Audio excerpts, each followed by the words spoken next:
Ladies and gentlemen, welcome to another episode of the Mama We Made It podcast. Woo! Whether it's breakfast time, lunch time, dinner time, your time, you're about to get taken on a journey. We got my brother Roushi in the building. You dig? And we got Nushi in the building. What it do? And today we have a great episode with Nia Andrews, singer, songwriter, artist, an overall wonderful human being. This is about her path, and her path is simply other. There's no better way to describe it. It's other. And this tale of other literally embodies and personifies the battle between the timid self and the tenacious self. Find out what we mean in this episode of Mama We Made It. Mama! We made it!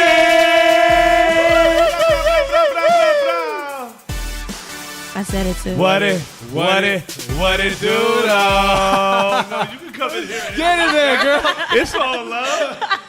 Did you see? She gave the, oh shit, I interrupted. That like, I can't make it. This is not a vocal booth. No, you know what's wild? Because like a lot of people come on, they're like, "Oh shit, I thought that. Wait, y'all do that? Yeah. I thought that was." I was like, "Oh, I'm about to do it. I want to say we made it." Yeah, it's like, oh, I really like the song. Oh wait, you guys do that live? Ladies and gentlemen, we have a very special guest in the building. Yes, we do. The very talented and lovely. Give it up for Nia Andrews. Nia Andrews. Ladies and gentlemen, that was our studio audience. She gave the.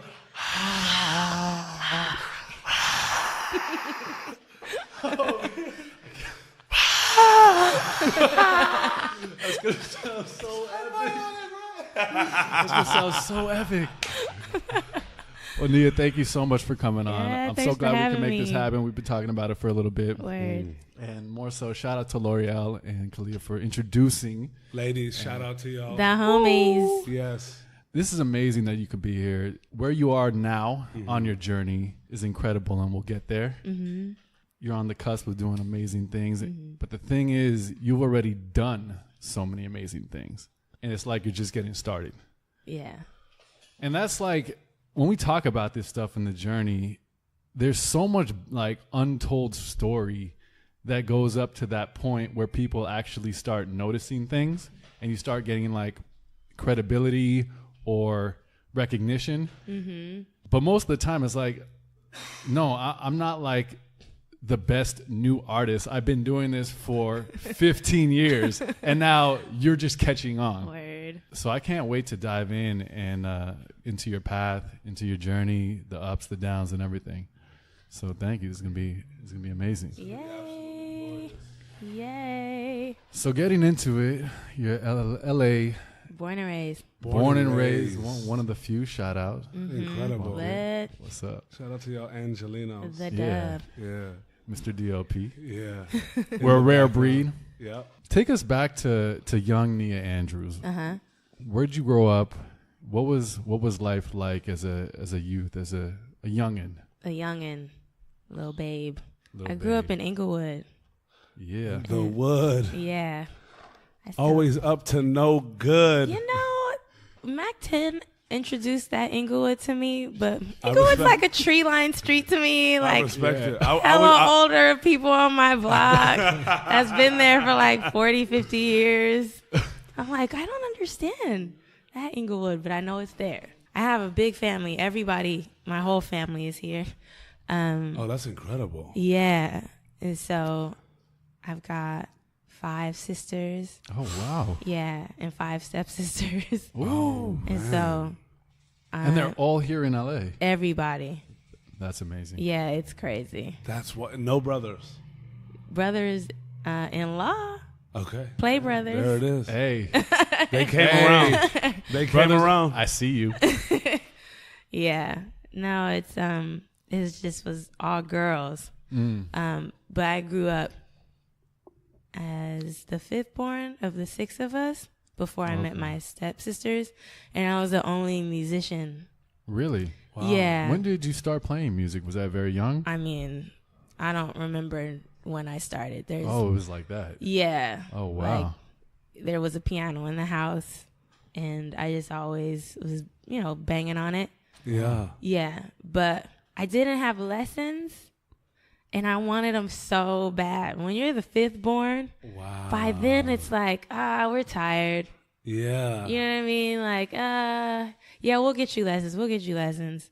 And it just didn't happen. It's kind of a rare thing for a kid to want piano lessons. Like, you always hear about the kids. It's like, man, I had to do these piano lessons. Yeah. This piano's just boring. Like, yeah. I wanted it so bad. My older sisters had it, and they didn't like it. So by the time it got to me, I was like, no, I really want it. They're like, no, she's not going to like it. Oh, man. Did that force you to really, like, learn on your own? Oh, yeah. Yeah. So I'm self-taught. Okay. But my dad is a music teacher and music manager. Okay. And so I soaked a lot up just being in. He rented an apartment and like let young artists around LA come in and just wreak havoc. He had an MPC 60, like old school SP12. Really? Yeah, like he had a lot of older stuff too. It was an 8-track in there. I'm like, what is this? So you had like a studio setup. Yeah, like old stuff and like the more modern technology of the day too. He's always been into like whatever is next, and he had lots of vinyl, and so he let like young producers come in there and tear through his collection. And so I would just be like the kid sitting on the floor watching. Oh, wow. Yeah, but not, I don't think he wanted me to go into music. So he's just like kind of pushing that off to the side. Why do you think that? It's hard. Oh, do you think even from a young age, just like exploring creative expression, it was like that too? Like, let's kind of take her out of music? I don't know if it was super conscious. Yeah. But I don't know. I can't really figure it out. What the thing that makes the most sense is that he was trying to protect me. Absolutely. You know what I mean? Yeah. So most of his proteges were boys, and I don't know. It is kind of like a bro town, the music industry. It definitely is. You know what I mean? Absolutely. Bro town. I mean, it's like I didn't know very many girls who played instruments. Of course, there are women who play instruments, girls who are into music, but like I was into music in a way that was unusual, and I didn't have a lot of peers who was into it in the same way that I was. What was that unusual aspect of it for you? Like, for example, coming up in Inglewood and everyone's like, Tupac, I'm like, oh my God, have you heard of DJ Premier? Like, listen to these beats. Oh my God, you heard of Roy Ayers, such and such sampled this. Listen to like the breaks. I used to dig, but small, like 11. Oh, wow. Like little. Wow. So it was weird. You know what I mean? It's That's like, epic, though. What kind of got you in that realm? Just so curious about sounds and like the way different sounds feel and how they made me feel. Yeah. So like my sisters, they would tease me because I was always very sensitive. And so like certain songs would make me get emotional. Like I have a picture. I remember this so clearly. We went to some restaurant and there was a pianist there. And the song made me feel so, I don't know, just melancholy. And I just got lost in the melancholy. And they're cracking up. Look at Nia over there tripping. And they took a picture of me like curled up in my chair, sad. But it's like, how do you describe that? Wow. The way, it's like, I didn't really have the language to describe the music is making me feel this way. And so talking to friends, it's like, she's weird. What? Oh, man. So I just became kind of a loner. And the piano was my first, like, close friend. Where I could just unload a lot of feelings, not realizing until I stopped playing that that's what I was doing. It's like having that outlet for all of the things that I couldn't say. Because when you're young, you're not conscious of this stuff. You're just not like, at all. No. yeah, you're just doing you, being you, So and just transcending that through the instrument. Yeah. And often it is an outlet. What's just surprising is that it was an outlet at that young an age. Yeah. I feel a lot of people discover that maybe later in their teens or when they're going through some angst. But when you're just pouring out feelings as a young kid, that's a lot. You know? That's crazy. Because I'm thinking, I'm just thinking in my head, we had a piano and sitting there, and I'm the only one that played it. But even for me, it was like learning Heart and Soul, or like, I did that. It's like, too. it was more like fun. There wasn't like that instant Attachment to emotionally, So I'm just trying to visualize like what that must have been like as a kid, and especially I guess with not a lot of people you can relate with. Yeah, it must have really flowed through. Did you go to school for music? What kind of school did you go to grow up? I went to just regular public schools. I mean, I went to private school for middle school. It's so funny because I don't know what it is about like Christian schools, but sometimes they have the wildest kids. Yeah. How so? I mean, it's just like, maybe it's an expectation for everyone to be so kind and pious, but it's so strict and so many more rules that people are trying to break those rules. Yeah. No question. But it could have just been the age too. Middle school is kind of weird. Yeah. You know what I mean? But I was there, and then I went to Locke High School, and that was a public school in South Central, outskirts of Watts, and it wasn't a music school, but they had a strong music department because my dad was the head of the music department there. Oh, wow. And so he had a career in music. He used to work at Motown. He's a Grammy-winning songwriter, producer. He did like string arrangements. He's like a musician. Incredible. Oh, wow. But he's a philanthropist, and he's really dedicated to education and is extremely passionate about it. So he started teaching really young. So he'd like go in the studio, do his record label work, but then still teach. It wasn't like he didn't fall back on that. He chose that. In fact, he's retired and he's still subbing. And I'm like, you retired? Why are you still teaching? Yeah, I had to take over his class. He was having a hard time. I'm like, you love this. Like, why did you retire? I want to ask you something about you at an early age and knowing this as well, because your dad seems like the type of musician turned executive turned teacher as well, that like in order to go through that progression, you really have to like have a love, as he obviously did, and see potential within your peers or your students, right? And you being the fifth out of the six, the fifth, but like your sisters had gone through the music rings and they just didn't like it. And then you, like, naturally for somebody that has that much attachment, like, obviously loved it and were there just, like, doing what you could through the ages. Yeah. And then knowing that music hits you that way, did you and your father talk about music growing up? Like, even the shielding aspect, but it's like, you're curious. Yeah. So were you, like, rattling off questions, asking? I would ask questions. I would ask more questions about his experiences, and he was very cagey about that. So, like, he had a band called Karma, and I'd be like, I want to hear Karma. Like, what? I found the record by digging. Oh, wow. You know what I mean? Like, what was that like? I mean, it was kind of weird that I had to search for it like anybody else. Right. You know what I mean? right. He didn't humor it that much. And also, like,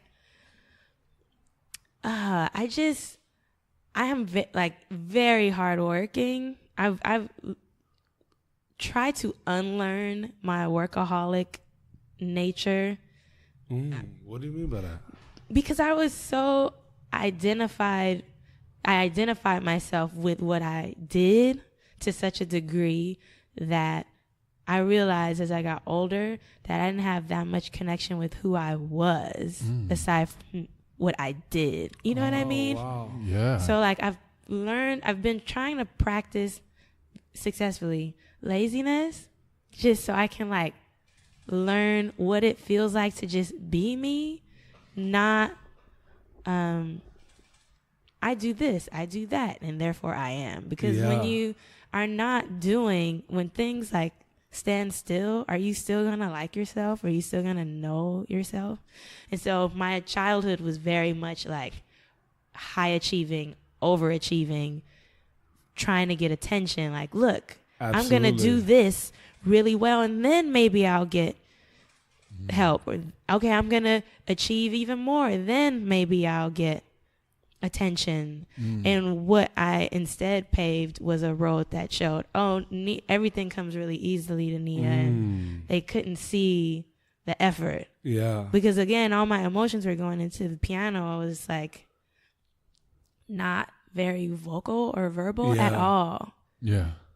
Like I remember being in 6th grade and saying something and someone being like, "Oh, that's what your voice sounds like," because I was so quiet. Wow. Isn't that ridiculous? Now I'm very chatty. Yeah. But it took a long time. Wow. Yeah. So we didn't have a lot of those talks. No. We do now, which is fun. Well, welcome to the Mama We Made podcast. Yeah. I'm glad. Yes. Were you really aware of that as you were kind of progressing, or is it something that you finally like had to kind of stop and look back at and just be like, That's an adult realization. Yeah. Yeah, because it's like, I'm just going to keep achieving. And I mean, I skipped 5th grade and I finished high school early. And so I was like this, people thought of me kind of as this like little wonderkin, I guess. It's like, no, I'm actually working my ass off. Yeah. It's not like it's coming so naturally and easily to me. I'm just like, look at me. Somebody please pay attention to me. Like, let me show how much, like, I'm working really hard, but I was burning out, like, very, very young, you know? And so my dad would just sometimes be like, that's coming easy to her. It's not, it wasn't like so much awareness on the passion that I was putting into it. Yeah. Were you ever vocal about the look at me aspect, or was it just like head down? I hope y'all see it. No, I would ask for a lot of help, but it just didn't translate. I don't know. I think too, being in a community that, I mean, at that time, like, there were families where the kids didn't know where they were going to sleep at night. Wow. You know, it's gang violence, or some people were dealing with real poverty. Yeah. And so, like in Inglewood, where I went to school, in middle school, it was, you know, more working class and middle class families. Not as many low income families. Yeah. But my family didn't have money like that. Yeah. When I was coming of age, it was like during a tougher time. So I didn't have the Nikes or I never had name brand shit. Yeah. Can I say shit? Yeah. Yeah. Oh, yeah. You can say whatever you would like. Shit has been dropped probably 30 times already. Oh, I'm like, did we say that? I wasn't sure. Wait, did we say it yet? 1, 2, shit. There it is. 1, 2, 3. Fuck. Shit. Okay. Let's get it all out at once. We good? We good? All right. She switched it up on us. I was like, damn. Yeah, so I didn't have those things, you know. But when I got to Locke, people were so much, like, really poor. Some people had some, I mean, I don't want to paint it like it was this impoverished school, but the demographic was different for me. And they were looking at me like I had all the money, because relative to how they were coming up, they're like, yo, you are rich and you're spoiled and so I never really fit in anywhere. Wow. You know what I mean? Yeah. On top of being the music nerd. Yeah, just nerdy. And so, like, asking for help, my dad, he had so much empathy for the kids who were without that it was hard to read, like, my desires. Like, these kids need more. Yeah. So let me take care of them. So, I mean, it didn't translate that what they didn't have wasn't like a monetary or a material. It was like you were searching for, like, having interaction and kind of just learning amongst the group of people, whether it's people or groups in general. No, I needed just one-on-one because I mean it was good that I was able to teach myself a lot, but there gets to be a point where you need mentorship and you need a teacher. Absolutely. You know, so by the time I got to high school, that's when I started getting into jazz, and my dad started this multi-school jazz band, and so I'm like, yes, I get to play with other players, which was great. And was this the first time, really? First time playing with other players. Oh, wow. Yeah, which was dope, but it was also kind of crazy because these are kids who had lessons and parents who helped them and teachers who helped them and my parent and teacher who up to helped this them point. Up to that point. Wow. You know what I mean? Yeah. And so I'm the only one who couldn't read. I mean, I knew some music theory, but I couldn't you couldn't sit a chart in front of me and just okay, Nia, play it. I just, at the start of that year, I couldn't do it. When you're talking about jazz, too, that's such a technical thing, and you need so much reading. That's already, day one is advanced. Yeah. If you're just a player at home. For real. Playing, and you're play jazz, you're jazz, I listen to hip-hop, I listen to rock. What is jazz? It can be a really foreign thing. Yeah. You know, I feel even as musicians, if you play jazz, it's almost like you play real music. Yeah. You know what I mean? It's oh, that's a jazz player. The bar already is they're good. high, Already too. they're good. Oh, you play rock. Yeah, I feel you're over there. Yeah. Stay away from the jazz player. You know what I mean? It's worlds apart. It is worlds. But there's that kind of weird hierarchy. It always felt to me oh, those are the jazz players. It's intimidating when you walk in. Mm-hmm. So yeah, I mean, and when you growing up and playing, what did you play? I wrote a lot. And so now I'm making myself sound so amazing. I don't know what it was. I wrote a lot. No, it's little ditties, little kitty things. It's Absolutely. What do I want to? Well, I tried to play a lot of things by you're not ear. gonna say it, but you did it just. It's not like it was just. It wasn't like Beethoven. Yeah. You know what I mean? It's just literally these little songs that I would play that was coming from my heart, and then for Elise, you were singing the you know what I mean? I would try to learn those songs, and at one point I was trying to learn a ragtime song, which is so complicated, playing stride piano. Your hands were doing totally different things. Whatever I heard, I would just try to play that. So, pop music, whatever. But writing songs is actually an interesting topic that I just want to mention real quick, because if you had taken lessons growing up, it's often that kids that take a lot of lessons growing up and do that, it becomes so formal and so entrenched in learning these classical pieces or these jazz pieces that you actually don't become a writer. When I went to college, I was blown away at seeing so many incredible virtuoso musicians that literally said they've never written a song. That's wild. You know? Yeah. And I think they're that too. It's so weird to me. It's weird. I remember my piano teacher at USC could play the shit better than the originator. Wow. And never even thought of writing, because learning music is its own thing in itself. Learning to interpret the field. It's a whole world that I will not understand for a very long time.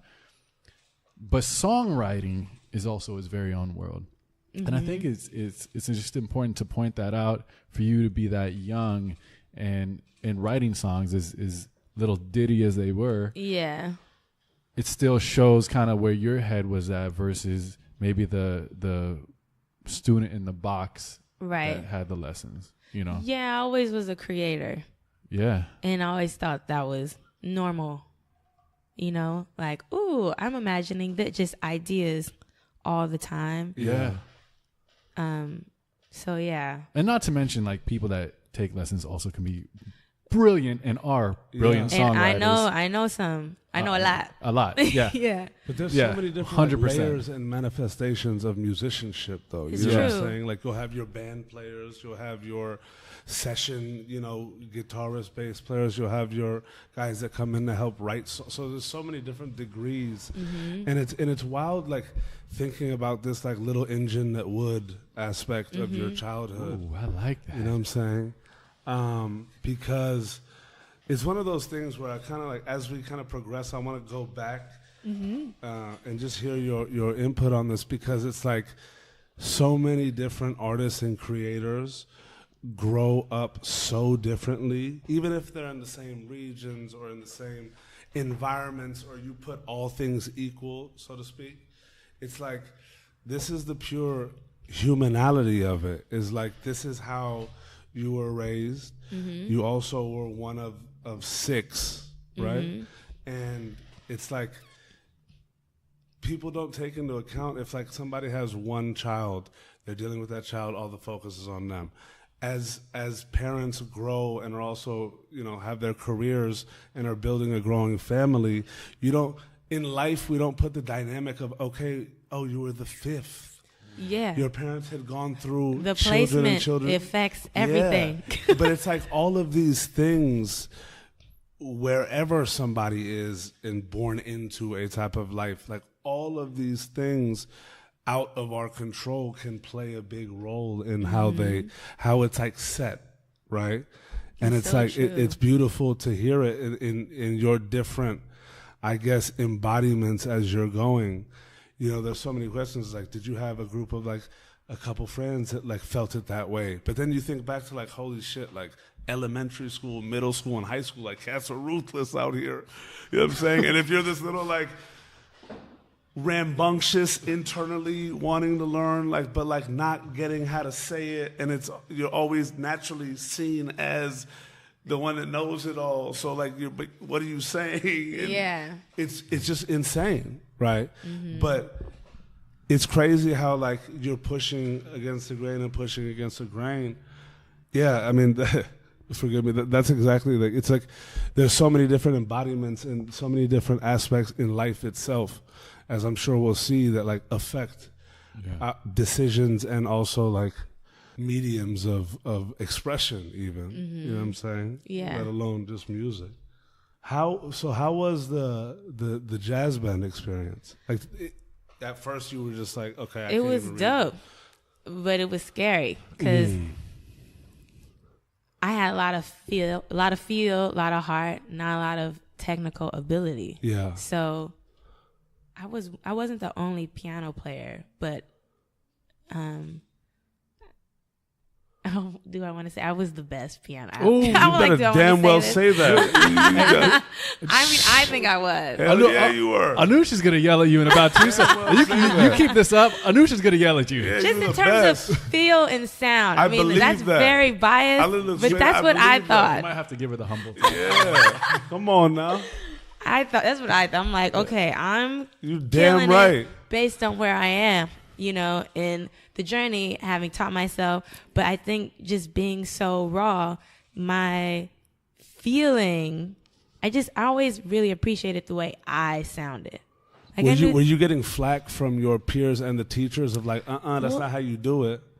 The most flack from my dad, because he's the band leader. Okay. The most, he was the hardest on me by far. And What was the flack for? I mean, just like weird, he wanted me to pull up, but it's like, I'm doing the best I can. Yeah. Given the fact that like, I mean, I don't know, he's very boot campy, which is why his students, they love him for that. Yeah.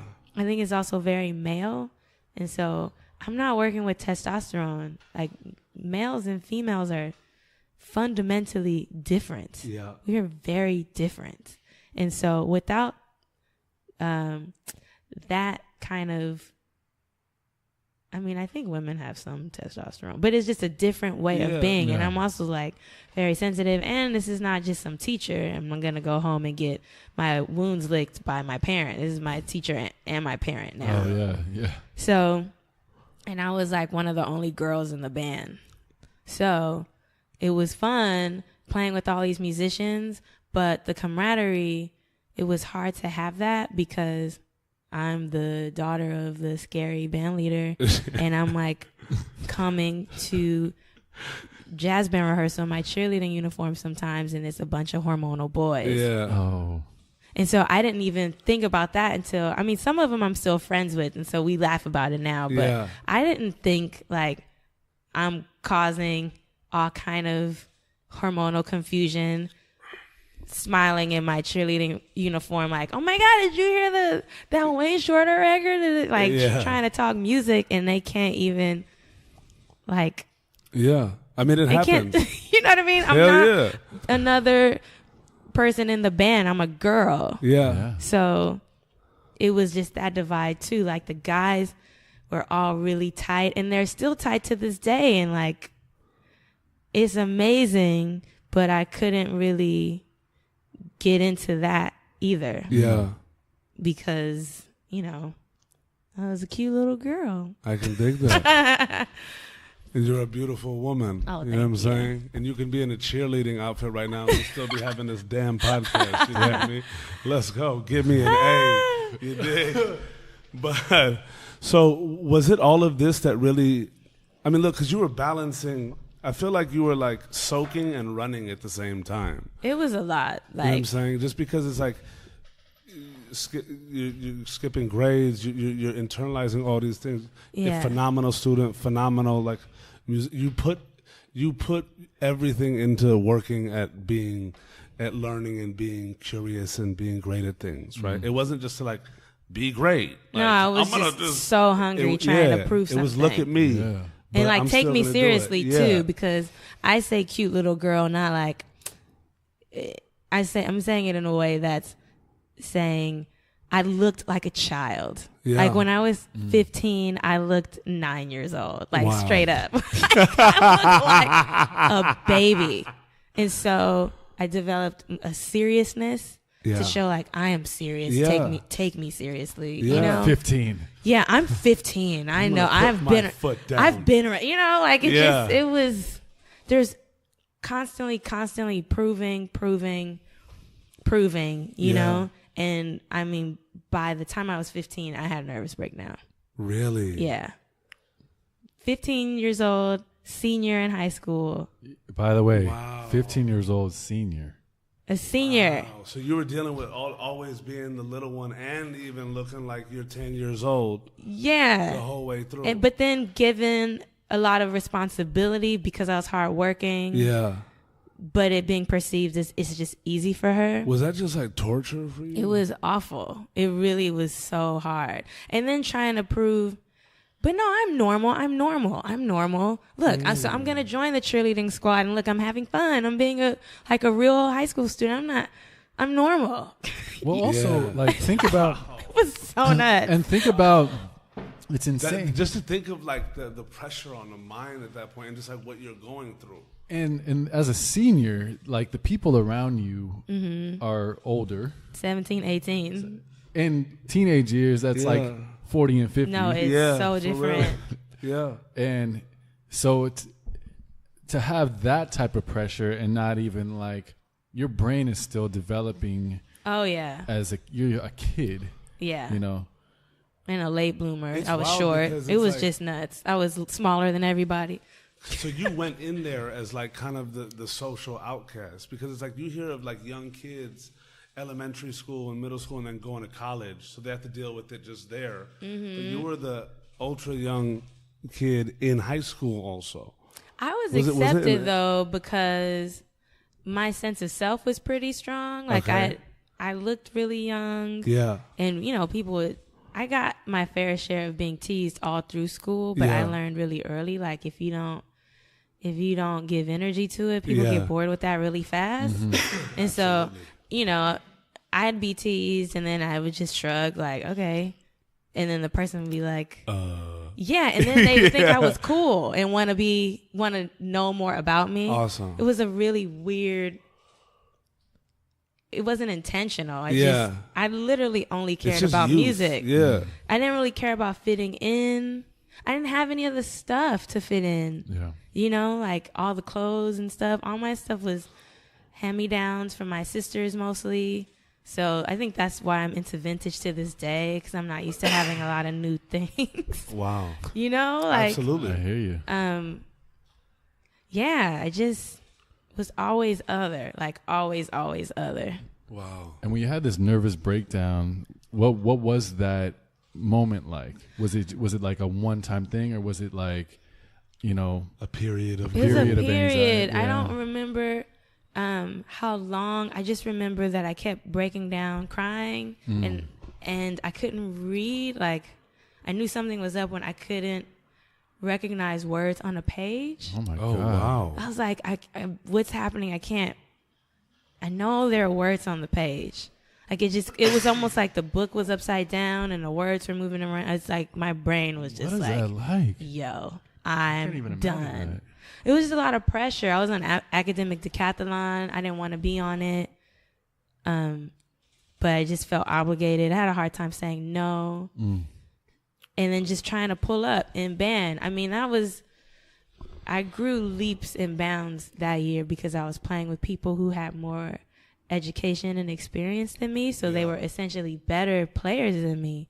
And so by the end of the year, I could read chord charts, which was a huge, Step like, forward. hell yeah. It's like, I didn't know how to read like note by note, but to be able to understand the shapes, if I'm reading A minor 9 on a chart, and to be able to play all the changes and play different inversions of the changes, like, that was a really huge growth period. But unfortunately, that was my last year in high school, and I was so burnt out and so frustrated by all of it that that's when I decided to quit music. Wow. I was like, fuck this. Now, before we Not jump, doing this anymore. Wow. I want to dive in. Yeah. Yeah, hold But- on. All right. I'm taking 10 moments of silence. Quitting music, I mean, just that decision alone is so heavy. So heavy. So just understanding where your mind must have been to even try to understand that is almost illogical. Yeah. For you to quit something that isn't just for you, it wasn't like I'm playing music just to be the fucking rock star. It was this is your No. outlet from before you could remember. Yeah. And for that to, it's like, what do you, after that, what does the world even look like when you quit something that's so much a part of you, that's not just sitting there playing your instrument, but seriously something that is that impactful on your entire being, aside from, you know, it being such an important part of your journey of where you should and could be going, you know, like your entire trajectory, right? This is one thing that you truly lived for. And if you map that out, the road is like, yeah, keep doing this and keep doing this. And this is the formula, right? Yeah. So to consciously stop that, it's like, who are you at this point, and where the fuck are you going? Yeah. Yeah, that was, I think I said this to you before, like, the piano felt like my first heartbreak, like my first real breakup. I was just so brokenhearted.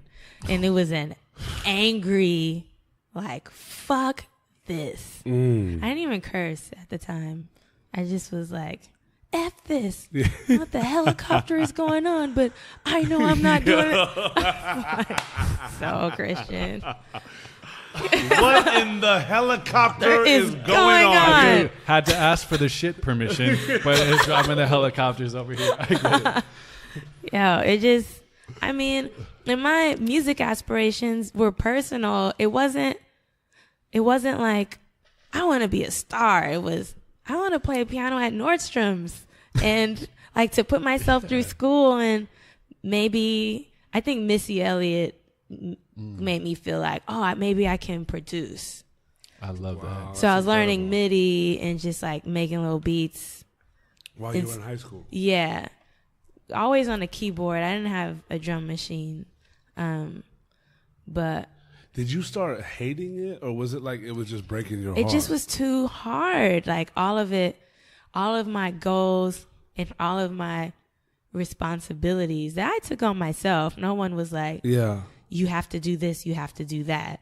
But I think I was trying to prove so much all at once, and then just getting dragged by like playing with all these other musicians who I wanted to connect with, but I wasn't able to connect with, feeling like such an outcast, and just being tired of like watching all the other kids get help.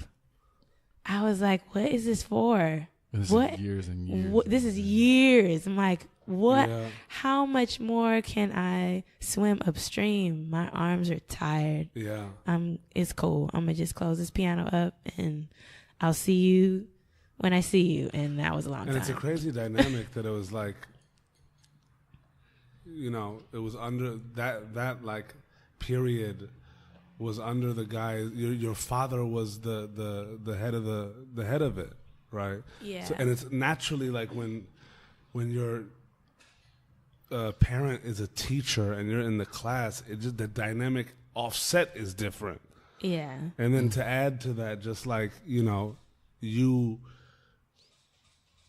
vying for greatness, but also being in an environment in which like it was constantly questioned and challenged, right? Like you gotta be great on your own if you're gonna do this. It was like tough love, if you will, no? Very tough love. And just, you know, sometimes if you're not making a big like show of how much you're doing, because I really valued, I don't know if it was a value, I think just being one of the quieter ones in my family, I just was used to not having a place or my voice not being easily heard. Yeah. So I just learned to just get on with stuff, you know? This is going to sound like a random example, but hopefully this makes sense. So I studied sociology in school, and one of the studies that I read in school is that women in labor, single mothers statistically are quieter in labor than married women because married women have an audience. So it's like when there is no audience, how much of what you're doing is a performance? That's an extremely like interesting example. You know what I mean? And how much is it like I need to just take all my energy into executing the task. And so that's how I was. Absolutely. You know, it's like no one's really paying attention. Yeah, that was a perfect analogy. Yeah. And to think of it like as you mentioned, like a heartbreak too. Yeah.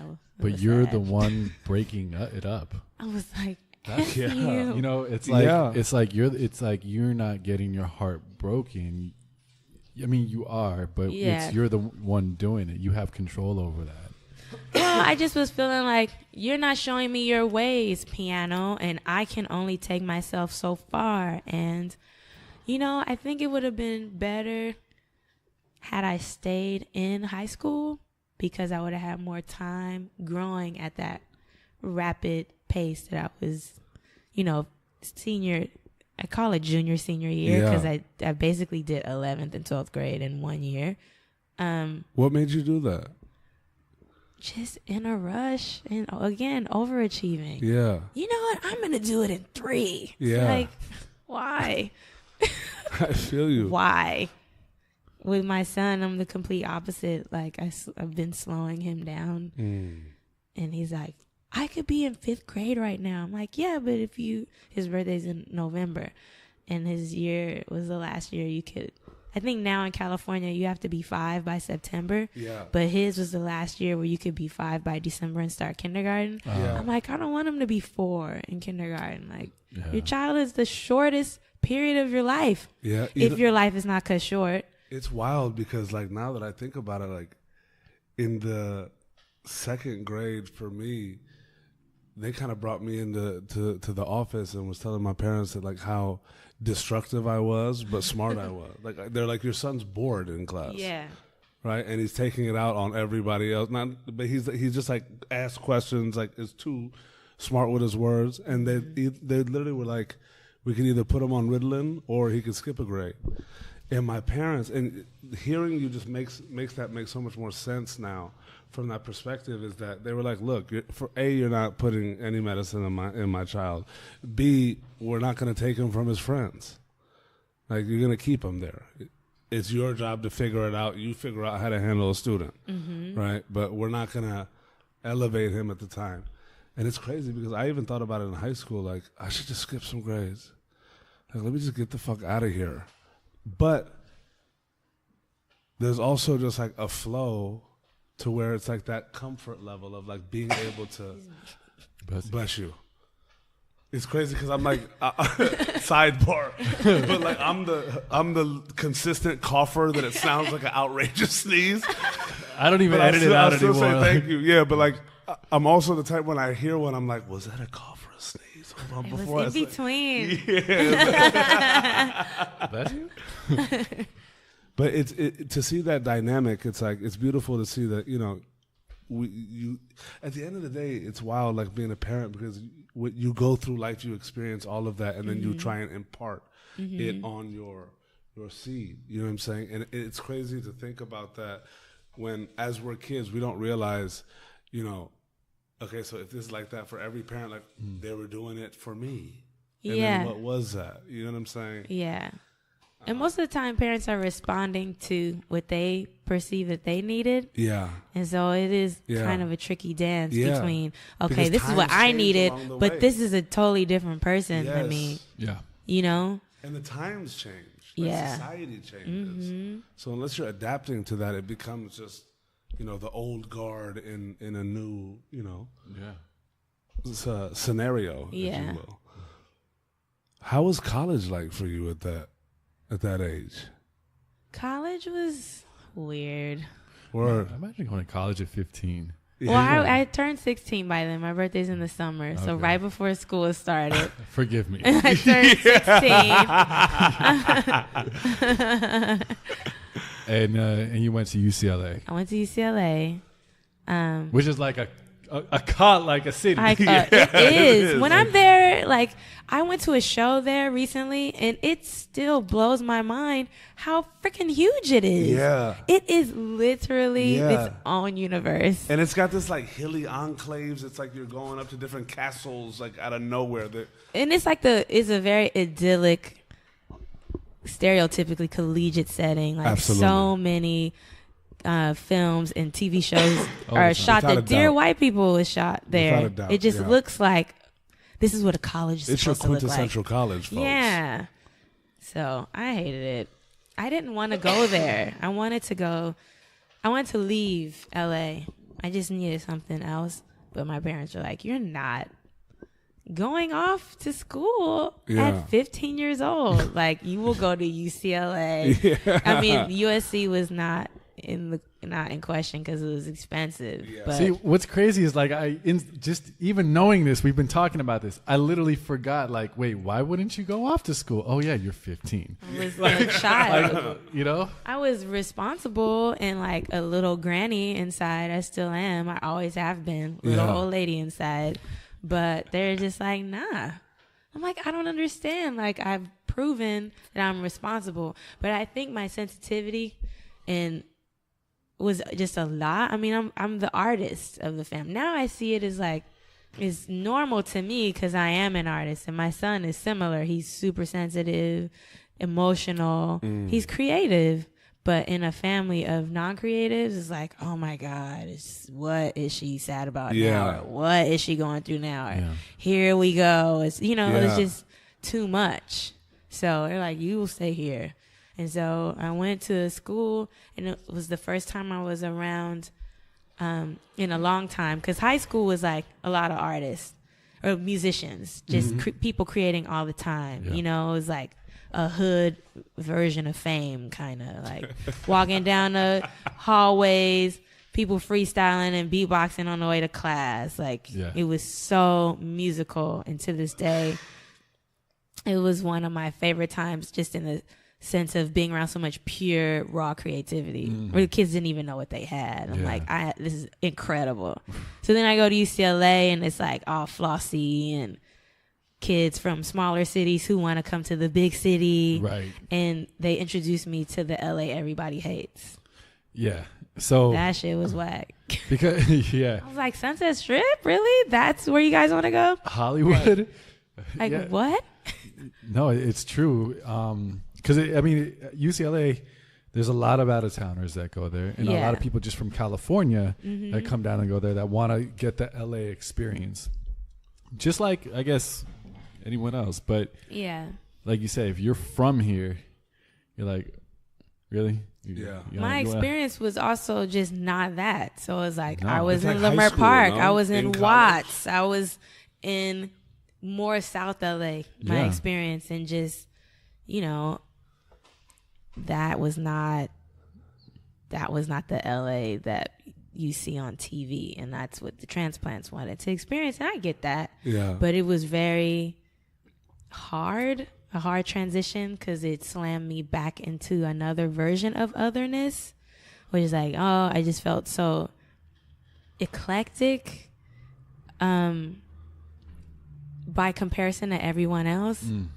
But again, here I am trying to show like, no, I'm normal. I'm just like, I'm normal. I feel like that was always my cry. I'm normal. Yeah.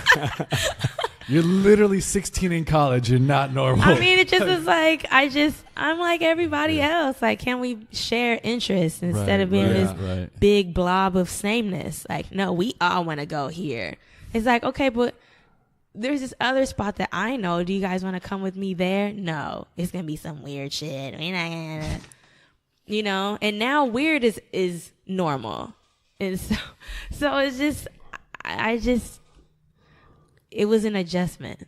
It really was. Yeah. Were you living at home? No, the first year I lived on campus.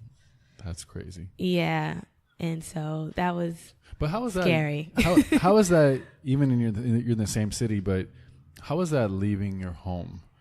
And really just like living away.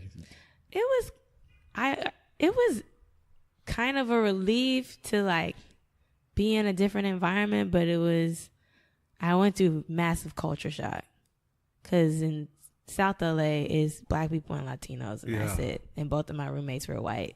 Yeah. And they were asking me stupid ass questions like, do you know your father? Oh my. Or you're so smart, with like a perplexed look, or or like they would have their boyfriends staying over and like all four of them would watch me comb my hair in the morning. It was the first time I saw coke. Like, and just the dust of it on my CD. I'm like, what is this powder on my CD or salt or whatever I thought it was? And so I moved out because it was just too much. How long? I think halfway through the year, and they moved me to another dorm with this Asian girl who was, she was, I think, Vietnamese and Laotian. And I was like, what's lotion? She's like, Laotian. I had never even heard of like Laos. It's like, I didn't know. I just was so in the bubble of brownness. Yep. So, and that was like a totally different experience. Like meeting in that dorm room, it was a lot more Asian Americans. Yeah. With like parents who were not from America. They're from their respective countries, and the pressure that they experienced. Like, it just opened me up to a lot of different. That was refreshing. Like different cultures are like really different. Yeah, but what was kind of whack about UCLA at the time is that it was really racially stratified. Really? And so, it's like you kind of had to hang out with your group. And so I made a lot of black friends, not because we had anything in common other than we're black. And so that was just a little strange because I would like to have experiences with people based on what we're into. Yeah. Not like we're stuck together because we look alike, but you don't understand shit about me and I don't understand anything about you. Yeah. So that's why my experience was really harsh, I Yeah. think, What because was- I didn't know black people like me there. I mean, I literally did not know a single black person my freshman year who cared about jazz or listened to jazz. And when you're a teenager, music is kind of everything. Yeah. You know, so it's like, Absolutely. what kind of music do you listen to? I mean, fortunately, I was able to listen to all of the pop shit at that time too, and be into it. But there was a huge part of me that wasn't being addressed in my relationships. That to kind of hang up on the shelf for a while. Did you start going, like, even questioning going into music or exploring music in college? No, so by then I was like, fuck that, I'm gonna be a filmmaker. So Creative still. Lateral move. yeah, I'm gonna get a regular job. Yeah, I'm you- gonna go in a film. Filmmaker. She did an electric side sideways. I mean, I really thought, I'm like, this is just more straightforward, and I'm gonna go to film school. Yeah. And I always had like visual interests. Like when I would hear music, I would imagine concepts all the time, and I didn't really know that was a thing you could do. And then Hype Williams, like, kind of just, On a grand scale. I was like, oh my Yeah. God, Yeah. I was like worshiping Yes. all things Hype, you Yeah. know? Nice. So I'm like, I'm going to go to film school. But I couldn't afford film school. So I would take classes, but I couldn't join the film department, you know? Oh, man. So by then, like, once I was a sophomore, junior, some of the guys, or one of the guys that I went to is Kamasi Washington, who was in the jazz band in high school. He comes to UCLA. Oh, And so I would wow. see him, and he would pass me on Bruin Walk and be like, what's up, Nia? How come I don't ever see you in the music department? And I was like the first nudge, like, I know you from then. Oof. Yeah. How come I don't see you in the music department? And then I would just, like, you know, I'd stop. I wouldn't see him at all at a certain point, because as you progress through college, you know, you start getting really into in your department. Yeah. And I didn't even, I think I took a music class, but I was just like, nah, I'm not. There was a piano in the dorm, and I would say to myself I was going to go sit at it and practice, and I just Were could you guys not bring similar myself to do ages? it. Kamasi and I, yeah, I think he might be older than me, I think, by a year or two. I forget how old he is, but I finished before him because I skipped grades. Yeah. So most of my peers were older than me, Got it. but I was like, Was there ahead something that in kind of school. kept you from, because, like, and thinking about it, like, okay, so you were this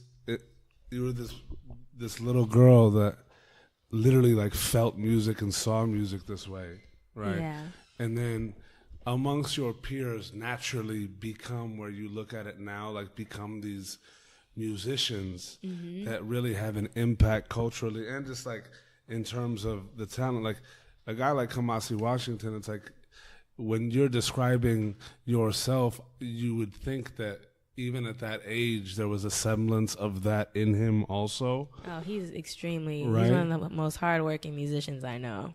In that world, like, what I ask myself is, like, okay, so there's somebody like that that's, like, similar to you, right? And from the standpoint of, like, yo, like, look at me, we're over here, like, who's like me? Yeah. And then in high school, you give up the music, and then you go to college and then see one of the kids from that program that even then, I'm assuming you can identify as, like, okay, this guy's, like, a really dope musician. Oh, I knew in high school. I mean, the two guys in the band who were my favorite musicians are killing it right now. Kamasi being one of them. Yeah, I mean, it was clear then, yeah. you know, Who was the second?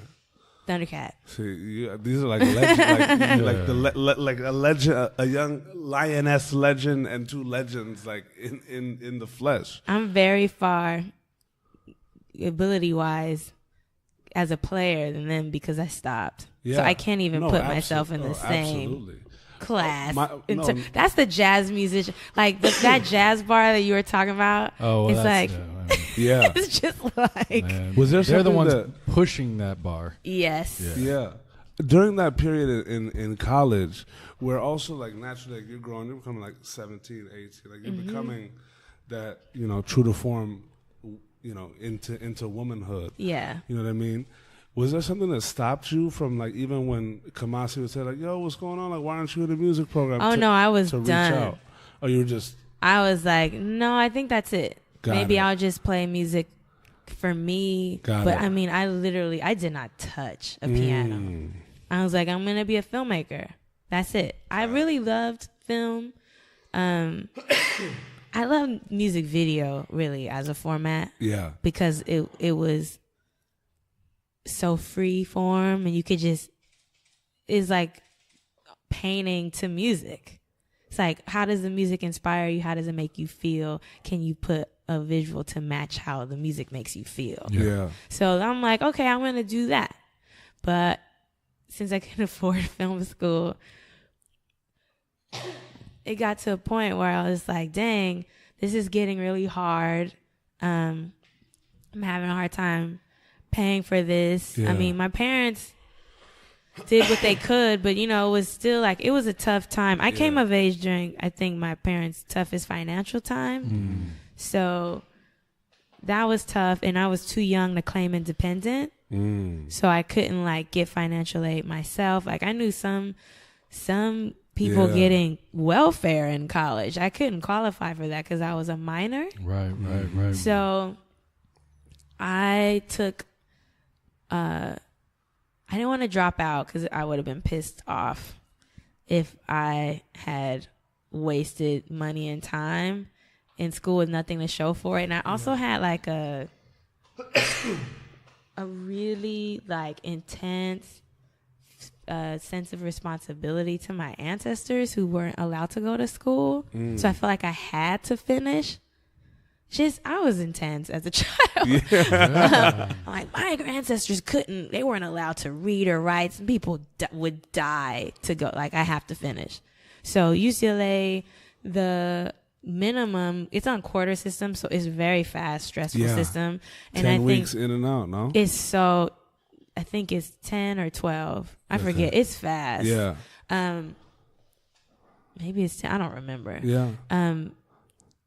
So the minimum like to be full time is 12 units, I think. I was taking 24. I took a double load. Oh wow. Took 2 jobs and an internship. I'm like, okay, let me just try to it's just so I can get out. So I finished in 4 years. Most people finish like, it was really common to finish in 5 years because it was hard to get your classes and stuff. And I just was like, I can't afford to be here next year. I got to get the fuck out of here. Yeah. So I chose the shortest major, sociology. You need the least amount of requirements. And got out. And I was 19. In and out that quick. Yeah. Wild. And what were you doing with, were you dabbling in making film or music video at that time too? No, I didn't. Just taking classes? I was taking classes. I wasn't really sure where to start, to be honest. And I was very timid. So I didn't have that like, go-getterness. It's crazy, like to see like the internal like tenacity and like the external timidness. I was so shy. It's like that battle, like and yeah. It's just like you're so young too, and having like dealt with that kind of, I guess, internal and external conflict your whole childhood into that. It's really interesting to see how actually like tenacious you were, but like timid in I guess how it was expressed or even expressing it in certain times. You know what I'm saying? Like it was like constantly. I feel like you were just constantly on the run. Through your childhood. Felt like that. Yeah. What were you? Now you're out of college, and it's just like. I feel like it's a little different when you hit the real world at 19, because when you think about it now, it's kind of like, okay, like 19 is that age where you're an adult. You know what I mean? What was kind of, bless you. Thank or cough you. It was a cough. Yeah, cough you. Cough you, what it do. And it's wild because it was like you always were searching for this outlet. Like it was a creative outlet. It was an expressive outlet. It was music. It was film. What'd you jump into right out of college? I got a job at cooking.com. Cooking.com. Respect. Yeah. It was just like my first, I was having a hard time getting hired, and it was the first job I got, and I worked there for 6 months. Like, what am I doing with my life? What'd you do there? I would take orders on the phone. Oh, just lit. There you go, cooking.com. Yeah. I feel you. Yeah. And then while I was there, I got word that Malik Saeed, who is this ill cinematographer and director who actually shot Belly, was looking for an assistant. And I was like, oh my God. And I applied. I sent the cockiest cover letter like ever. The timidness Really? set Yeah. aside. I for was this just letter. like, Tenacious. yeah, I was just like, yo, like, I don't even remember what I said. I just remember that it was She said so you'd far be out of my you'd be comfort zone. completely out of your mind if you didn't look at this and say, I need her Essentially, on my team. no, essentially, yeah, it was like audacious. And so I met with him, and I started working for him. Wow. What was that initial interaction like, though? Because, like, and I just want to, like, from the scope of that tenacious, timid, you know what I'm saying? Because there's a difference between bossing up on paper Right. and going there, and are you carrying through the look? Like, because even coffee. Yeah, there's just the, all right, we're here, what's going on? Because as a kid coming up, it's like, even in those moments, it's hard to just be like, why don't y'all fucking listen to me? Hold on. Okay. Like, not vocal about it. Like, just on some, like, oh, it's like this, so watch me just be great. Well, see, that's I'm fucking normal, y'all. Well, my strategy get was it. to like get quiet. Remember, I would say like, okay, I need to be serious, Yeah. so you can take me professionally. Yeah. So I knew how to throw that on. Yeah. The uber serious, professional. How was that first interaction? How was that? I didn't know he was Muslim, and I was having a bad hair day and did not have a lot of like applying for job tips. So my interview, I had a head wrap on. And I think that really worked to my Damn right it advantage. did. That's lit. And I think that helped. I don't know, but I think. You know what's wild though?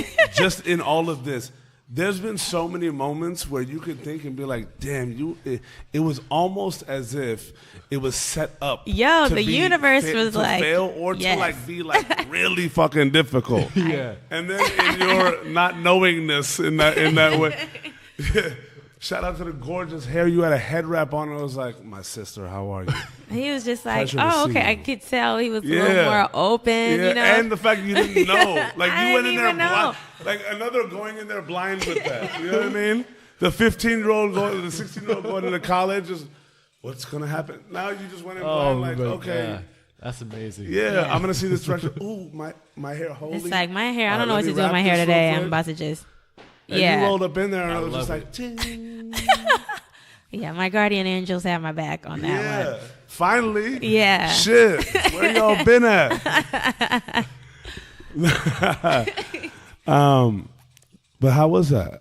It was cool. I don't remember too much about our first conversation other than it was like a lot of comfort and recognition in eeach other. He felt like somebody I knew already. It was weird.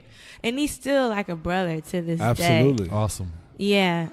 Cause it's wild though, because like now you just transition into the real world. Oh, But, yeah. like, and God bless the instant and that day being a bad hair day for you. You know what I'm saying? But it's wild because, and this is just speaking to a lot of kids that go through this also though, because like when you hit the real world, the landscape is even for everybody. There's It's so no dog-eat-dog. Yeah, Oh, there's yeah. no like you were popular in high school. Nobody gives a fuck. Nobody gives Nope. a fuck. Nope. So you came in there regardless of who you were mad at or how high on a horse you were. You get into the real world and it's like show up or get the fuck out. Yeah. Yeah.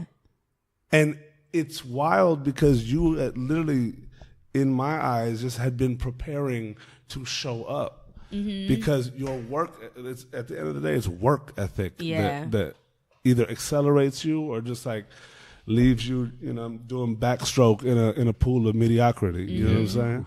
Yeah, and I was definitely afraid of that. I was like, ain't nobody gonna save me from Like this time your fears were actually working to your benefit. It's like, I think that was part of my work ethic too. Like, who's gonna take care of me? I gotta take care of myself. Just not feeling entitled to anyone saving me from life. Yeah. Just very fear-driven ambition, straight up. And it's also, but now you're working with him, and it's exactly what you want to be doing. So it's that combined with something you're really, really into. Right. For the first time, probably in years, it seems that like you had something that drove you or something that you could be passionate about aside from music. It's like you had music, then you were in this dead zone. Yeah. Now you have a fire that's being lit. Yeah. Into the adult world. Yes, at first I was like, yes, and then I get the job and I'm going to the cleaners and I'm like doing menial tasks and I'm like, oh, I mean, I was doing some stuff, but I wasn't like able to come to sets. Like, nah, you need to sort my files, and I'm like, oh, okay, it was grunt assistant work. But that's what it is. It is, but I just was like, oh damn. And then I got exposed to this whole other world because, it's music video directors and like I'm meeting video girls and we're the same fucking age. Yeah. And they are getting a lot of shit cracking. Yeah. Because they're down to fuck and I'm not. And that was so weird. I mean, you hear this. That was so eloquently said. It was like, boom, right down the middle. Like, let's just dart. Because I was just in that world at this point. I'm meeting other directors. What time period was this? This is like early 2000s. Yeah, for sure. And being a video like Vixen was like a thing. It was like a real level. thing. And it could really put you on too. Yeah. I mean, I think I was telling you there was, I don't know if I can even say, I can't say. I saw people getting looks, like real opportunities. And no shade if that's your avenue or like if that's your weapon of choice, your sexuality that you want to play.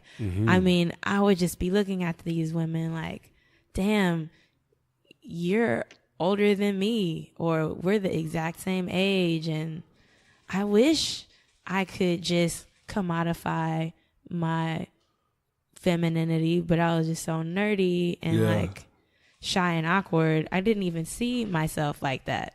Absolutely. I mean, I graduated from high school and almost got through high school before I had my first kiss. Wow. I was like a really nerdy girl. So it just was really weird. I'm like, here I am. I still have that general ethos of if you work hard and believe in yourself, then people are going to notice. Just put your head down, follow your work dreams. hard. I just follow my dreams, and I'm going to get recognition on my merit. And I saw, at least for women, that was not often the case. Yeah. And so it was my first time being confronted with gender inequality and like You're patriarchy and sexism. That's very, very like prone to that at that period of time too. Yo, like it the still extreme is. version of like that. Absolutely. I was like, oh shit. So I either gotta develop like maybe, okay, who's getting it cracking as women? It's like really bitchy, unfortunately, like masculinized women. Yeah. Or like sexy. I didn't see a lot of in between. I'm sure that did exist. Yeah, there's anomalies everywhere. Yeah, but it just was like, oh, what is the currency here? Oh, wow. You know, like. And was that like at the onset, or did it kind of develop? It developed because it's a very, I think, adult issue. At least it was for me. I wasn't, like, when I look back in hindsight, I can see, oh, they were treated better because they were boys, you know? But at the time, I was just still coming of age. I was, you know, I wasn't even 21. Yeah. You know, I was so young. So it just was weird. And I wasn't raised with that either. I mean, I was raised with all these girls, but none of us were like girly girls. Did you have anybody like during those periods that you were able to like talk to about that? Like anybody just in your corner, or was it just like constant? It was an onslaught. What in the helicopters going on in this scenario right now? I mean, at one point I did meet someone who was like a mentor for a short period of time, but by then I had moved on. But yeah, it was really just figuring it out as I went along, and it was honestly kind of depressing. Yeah, I mean, it's hard to, when you think about it, like just even taking it outside of ourselves here, like figuring it out alone is really hard. It's really hard because it's like you only have yourself to bounce these things off of. You know what I'm saying? Like, not to say that anybody's right or wrong, but it's like it's a little more comforting and a little more, I guess, easy on the conscious to have different opinions, even if they're not exactly ours. Right. But to be able to talk things out with people, because when we internalize all of these things,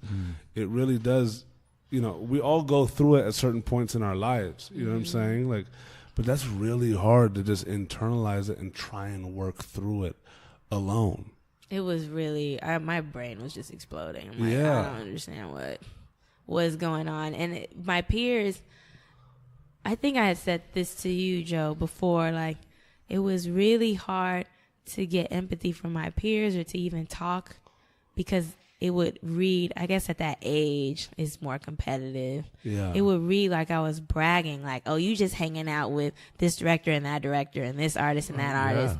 And it's seen as this glamorous experience. I'm like, no, this is just my job, and I'm having a hard time. Yeah, even if you're complaining about it, it's and you're talking about this kind of, in other people's heads, this fantasy kind of like, oh, boo-hoo for you. You get to hang out in music videos all day with huge stars. Oh, life's being so treated hard. like shit. Like, but it's it just really was hard to just go like, yo, I'm lost as fuck right now. Can somebody talk to me? It was just, I just did not, again, there was no audience. Yeah. Just no audience. I'm like, damn, I don't understand how to process this. And so here I am again, trying to find my way. And I'm like, I'm becoming. Shout out to the sirens. Yeah. Shout out to the sirens. I'm becoming increasingly like discontented or disenchanted. What's the word? Discontent. Yeah. Both. Yeah, both. All of them. Both. I mean, one. this is an avenue that you love and want to get into. Yeah. And you see it for what it really is. It's like meeting your hero. You know when they say like, never meet your heroes because they're gonna be like, you know, you'll be disappointed. But you're in this, and you're like, oh, it's just the world, really. Malik was always, he's great. No, but sure, just yeah. But it's like the system itself and my personality and being socially underdeveloped, I just was no match for the beast. Yeah. And that in music videos in that time I was no the match. ooh, No match for it. I did not have the social skills, the confidence at all. And so one day Malik was unavailable and he had something to do. I started writing his treatments by accident, like just submitting them. First behind his back, like, I'm gonna just send this in because the production company would be like, where's the deadline? I was liaising between him and his production company. Yeah. I'm like, okay, I'm just gonna write it because he didn't like the process that much at that time. Yeah. Like I'll just do it. And he started booking jobs. And first he thought it was on the strength of his reel. I'm like, no, I'm writing shit. And like the first treatment I wrote, he's like, oh no, you're not a good. Nah, he didn't think I was a good writer, and I wasn't. Yeah. I became a good writer. Yeah. From writing all the time. And so I'm just like, yo, something has to give. Something needs to change. Was he upset at you for doing that? Because imagine going in, the artist like, yeah, let's do that treatment. They're like, all right, so. Well, like, the production company would be like, no, we got the treatment. Nia sent us the. Got you. He's like, they're telling me that you sent, you know. What? I'm like, yeah, I did some of that. And so I needed to change, and I was looking for jobs. Yeah. And it felt like this moment where it's like, you're not going to get another job that's going to make you happy. You need to just jump off the cliff. And hopefully your wings will be built before you hit the ground. Ooh. And so I quit. I had no job lined up. I had just put my roommate out and was in a 2-bedroom, like, yeah. I'ma just, yeah, I'm like, I'm going to call every single production company there is and send some samples and do the cocky letter email again and see what happens. And a director bit. Now, before we get into that, I want to just talk about that moment where you jumped. Because we've had a lot of mixed kind of things on this podcast of those moments. Yeah. Some people have gone for the jump. Other have been, look, do both. Fine if you're not happy, but it's paying your bills. Like, keep your bills paid and do something on the side till that equals up. And it's not always like, go for it, because it sounds good to say, it's not always, fuck it, I'm jumping. Always smart. Yeah, no, it's not. But it sounds good to say, I quit my job. You have that Jerry Maguire moment. Yeah, I did. Yeah. And everyone thought it was stupid. But exactly. So like, what are you doing? I mean, it could turn out to be that way. I didn't know. I was like, I might fall flat on my face. So for you, what was how were you almost not held back by fear? What was it? Just like, it can't be worse than this, or you just needed a change, or what really was that deciding factor to say, you know what, I'm out? It was becoming debilitating, and I was spending so much time in this other world that my world wasn't clear to me anymore. Ooh. And I just felt like going into the feeling place, if I fall flat on my face, so be it, but I need to find myself again. Like, just like the sexism was so intense, and I just didn't see myself growing. You know, it was like I started writing treatments and I was taking on more responsibility, but it's not like I was getting more respect from the production company or getting paid more. Like, it's like, why am I doing all this to make somebody else's dreams happen? Yeah. Like, I'm facilitating something for someone. You got to pay those dues. But I think I had done that for maybe 2 years. Got it. And after a while, I was like, getting out of bed each day I was getting really depressed. I was like, something has changed. I was asking, you know, my family and some people for advice. And everyone was like, you got to find a job. You got to, you know, do the logical thing. And so when I listened to my gut was like, just, no, you're not going to be able to receive with a closed hand. You have to open your hand, let this thing roll out, and let something else pop in. Oof. And I didn't tell anyone because I'm very spiritual, and so I really believe in energy, and like, if you can't envision me in a space of like everything's gonna work out, if everyone's worried about me and consulting me in one way and I'm defying that, I didn't want to block whatever was coming my way, whatever that potentially could be, by sharing my plans prematurely. So I just did it and was like, holy crap, I don't know what's going to happen, but we'll see. Yeah. And it just really started to crack really fast for work. Yeah. And that was, so when it started to crack, now you're just writing treatments. I'm writing treatments for a living. And at this point, but coming up with the concepts. So for a young person, you couldn't tell me shit. I'm like, I'm getting paid for what's coming out of my imagination, because directors started coming to me for my ideas. And remember, I was saying I was always inspired by music, and like when I would hear music, I would get an idea. So finally, those ideas had a place to go. Ooh. Yeah. And it was like just that feeling place of, the picture of me sat in the chair. I would see images and stuff. I'm like, okay, now those emotions can go somewhere. I'm not making the music, but I'm now in the feeling place and I can create pictures from this. So I was essentially doing creative direction, but with no credit. So when I was young, I was like, yeah, this is dope. After a few years of doing that, I was like, all these directors are like blowing up, and I am still just the silent secret weapon in my apartment in Leimert Park. Why no credit though? It's like, where would you put my name? The idea. No, ideas by. No directors doing that. I find that most directors are a little narcissistic, and so pretty much every director would say, "No, I don't use writers for that. No writer comes up with my ideas." Yeah, literally every single one. Bro, writers have team of writers. Well, most treatment writers just write.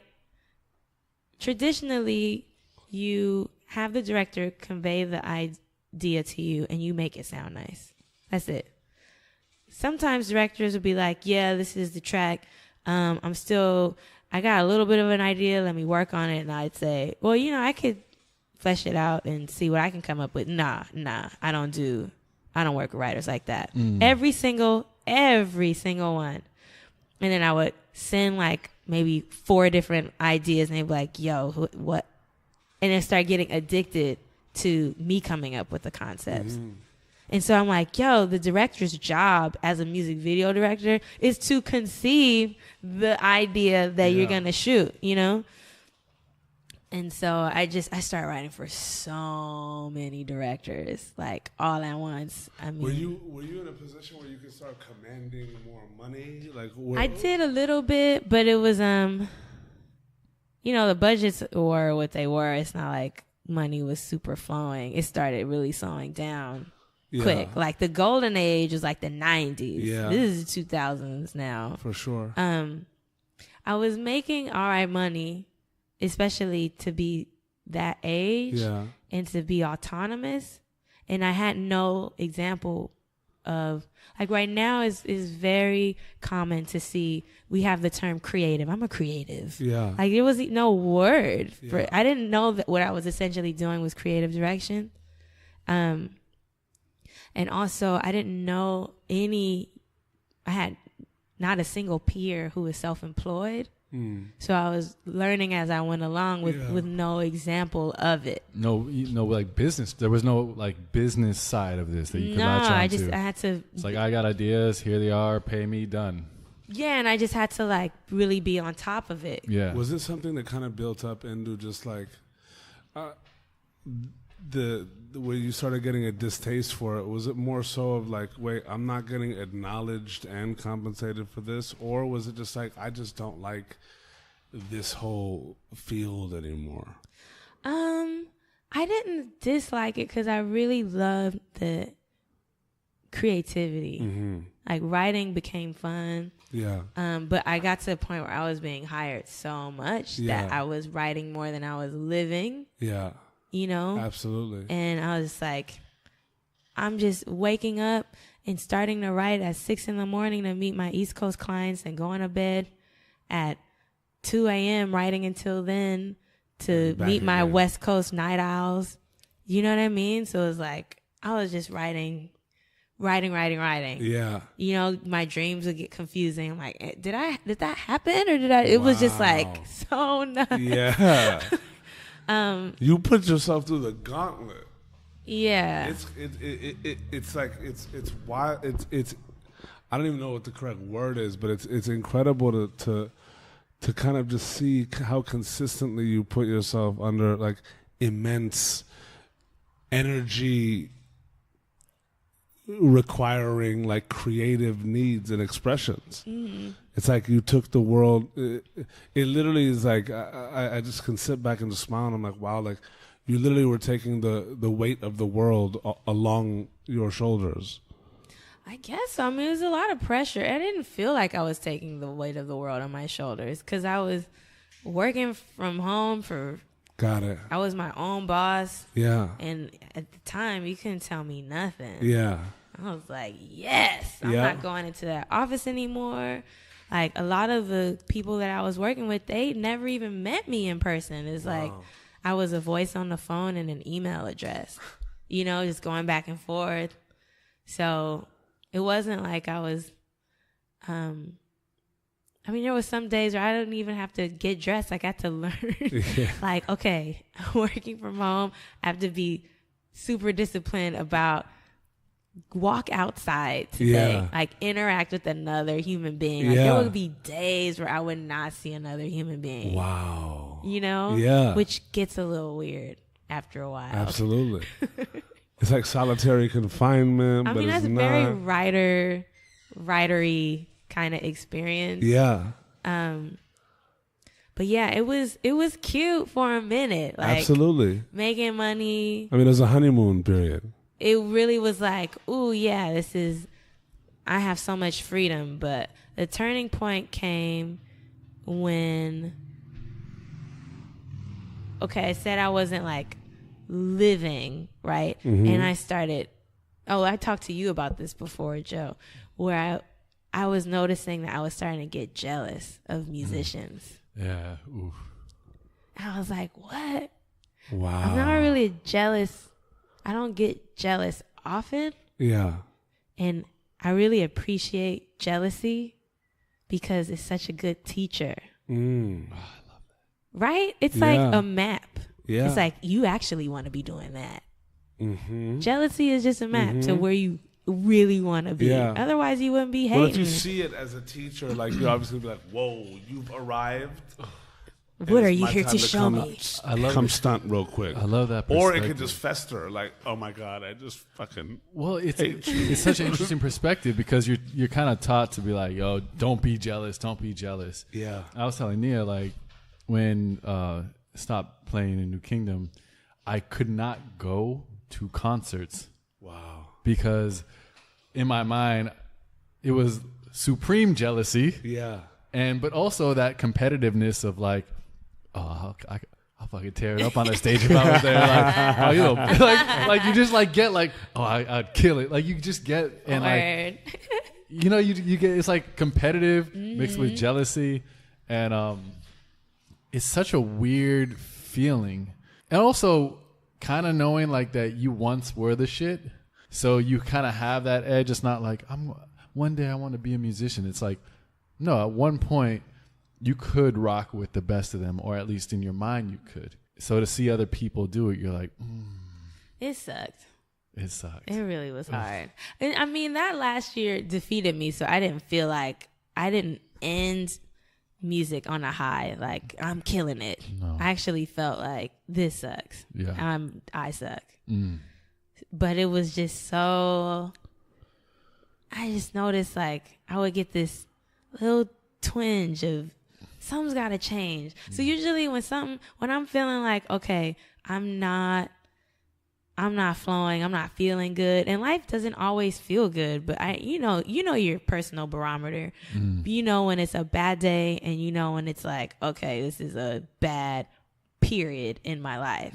And so when I hit those periods where I'm like, okay, I'm not really able to return to center, that's when my strategy is to just do something very different. So I moved to New York. Bye. Yeah, I was like, okay, maybe I just need to change the scenery. Yeah. And I mean, also, being in LA, as big as a city it is, it is a small world, and growing up here, you can feel very suffocated by it, and everything becomes so redundant. And LA it's not LA anymore. It's like home, work, like grocery store, and repeat. And if you're stuck in that kind of like rinse and repeat process of something that you don't like, yeah, sometimes the easiest thing is to get up and go somewhere else and hit that reset button, you know? But why New York? I had always wanted to live there. A lot of the rap I listened to, my gateway into jazz was hip hop. And all of my favorite hip hop was the ones that sampled jazz. So like Tribe and De La, and I like, you know, Group Home and Black Moon and Smith and Wesson. So I was like, I wanna go to Brooklyn specifically. And there's just a lot of history there. So I just packed up and moved. And I was thinking of going to college there, but right. I just figured I needed to get it out of my system. Yeah. You know, I was like, I'll just go for a year. Did you know anyone in Brooklyn? I knew a couple people. It's weird moving to a city without any like infrastructure, school, or a job. Yeah. But I did it anyway. Yeah, and New York's a beast of a city to move into. Even Brooklyn, like it really is. Everything's harder in New York. Yeah, it is. From when you're a California person, especially, man, like just going to Target. Oh my God! It's like, yo, how am I gonna carry all this? Exactly. You don't realize like when this is a thing that happens. You move to New York. Yeah. You think you're just gonna like live your life as you would here. So you go to the grocery store. I have this vivid in my mind. Went to the grocery store or Target or anywhere else, and you're like, yeah, I need this, and you have all your groceries, and then you realize, how the fuck am I gonna get home? Wow. Because I gotta hop on the train with these 4 bags, then I gotta walk 6 blocks, and then take this bus, and then another 10 blocks, and it's like, that's fucking insane. And it's hot. When you move, what time of year? It was summer. And it's hot. Yeah, but that's better than when it's cold. Oh, because come on, LA person was like, it's freezing. Seasons. It's 60. It's freezing. Yeah, we get 3 days of rain. It's like a tsunami happening in Los Angeles. Yeah, it's different. It really is. The seasons of New York are brutal, though. It's real season. Yeah, it really is. Yeah, I mean, I'm bougie. It's brutal. Yeah, no, California same. bougie though. Yo, you know what for I mean? real, I'm right there with you. We had winter in the Bay though, but that was about it. You know what I mean? It Yeah. wasn't anything here or there, but it was winter in the Bay. Not here. It was a shock. You lived in Brooklyn? That's where you. I lived in Brooklyn, in Bed-Stuy. In Bed-Stuy. So what'd you get into out there? So I was like, universe, I don't know what to do, but I feel like I need to explore music again. I don't know if it's going to be professionally, but I do want to figure something out. So I kept writing, and within 3 days of living in New York, I got a job working for The Roots. Okay. And was on tour with them. It was like quick. Yeah, so she can't. But I want to talk to the energy guys here. I can't. Because it's like, this is one of those that I'm looking at like, you know what, work hard, you know, right. just think it and it will happen.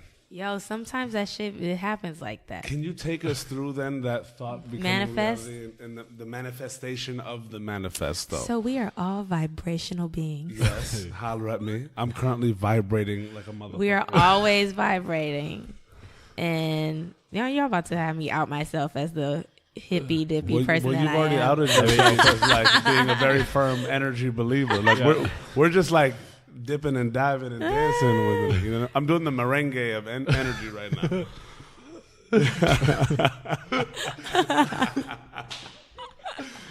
Oh man, with my 2 chubby left feet. But anyways, no. But so 3 days in, yeah, you're manifesting wanting to get back in music. I just wanted to be around it, and I didn't know how did that even come about? Because not only is New York grand, bless you, cough you. Excuse me. I'm gonna just do that in tandem from now on. If I do it over there, it's okay. I'm yeah, coughing. you could do it over here. It's fine. No, I don't want to cough on Yeah, but it. you still got your like elbow coverage. Yeah, you know what I mean? dab. Yeah, you Okay. thought, can you imagine? Oh man! So how'd that come about so quick? It was quick. So I knew their manager. Actually, I didn't know. The manager knew of me. We had mutual acquaintances, and so they were looking for a tour assistant, like roadie, gopher, someone to buy the backwoods person. Yeah. And so they were like, "Yo, Nia would be really good for that."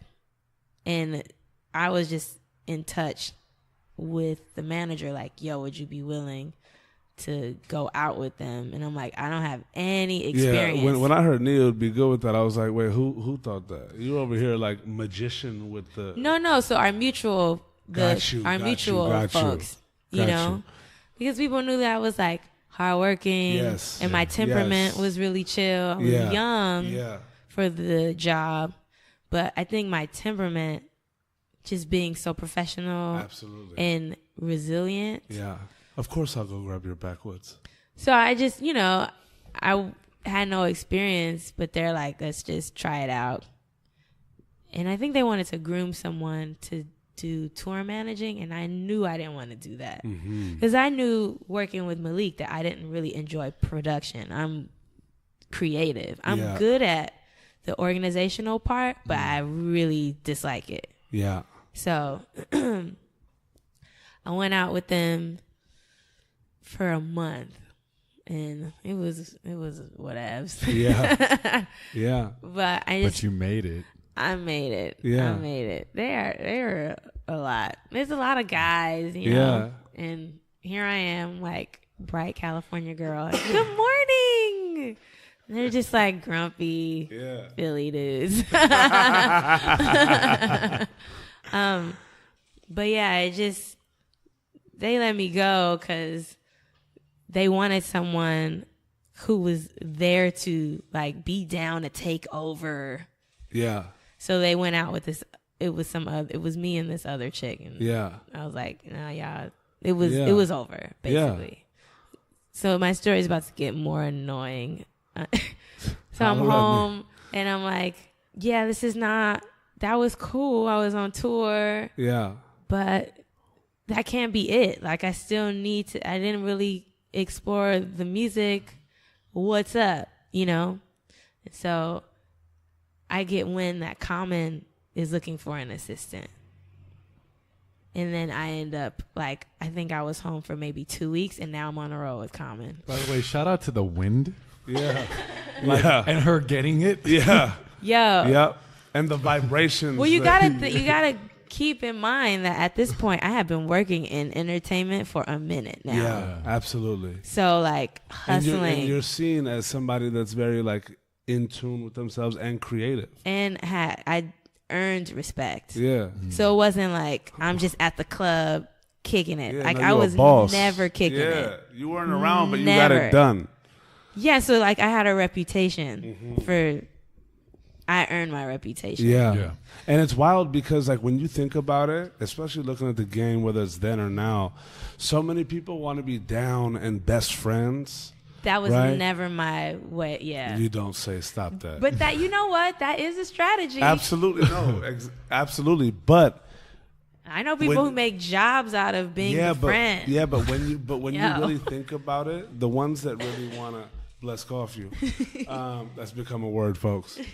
The ones that really, are with a group or an artist that is on the path to really ascend, it's like, it's business though. You feel me? Like being a friend is fun until it's like, yo, what happened? Be like, this is my career now. Yeah. You know what I mean? And also you were very, at the end of the day, you're very put together and you do it well. So naturally, there will be a reputation and also like a reputation of excellence in your craft and also just being stern and about it. You know what I'm saying? Yeah. And you got to keep in mind, too, that I'm paying dues all over again. Yeah. Because with music, I had not played piano for years at this point. Did you ever go just like buy a keyboard and just start No, like? Malik actually, just from me being around him a lot and talking about music, he's like, yo, you're really like, did you used to play? Or he could see that my love of music was unusual. Yeah. He's like, I'm not used to seeing, he's around these video girls. So he's like, I'm not used to girls talking about, like, we would just have these really great conversations about music and sharing music. And so when I got into my story with him, he thought it was so tragic that I didn't play anymore. And one day he bought me a piano for my birthday. Oh, that's incredible. He's like, are you going to be home on this day? I'm like, yeah, just make sure you don't leave because I need to send something to your house. And I see movers moving a upright piano up my stairs in my crappy first apartment. Oh, wow. That's incredible. I still have a piano. It's like, I mean, of course, it's still So even before the New York, did you start playing it? I tried.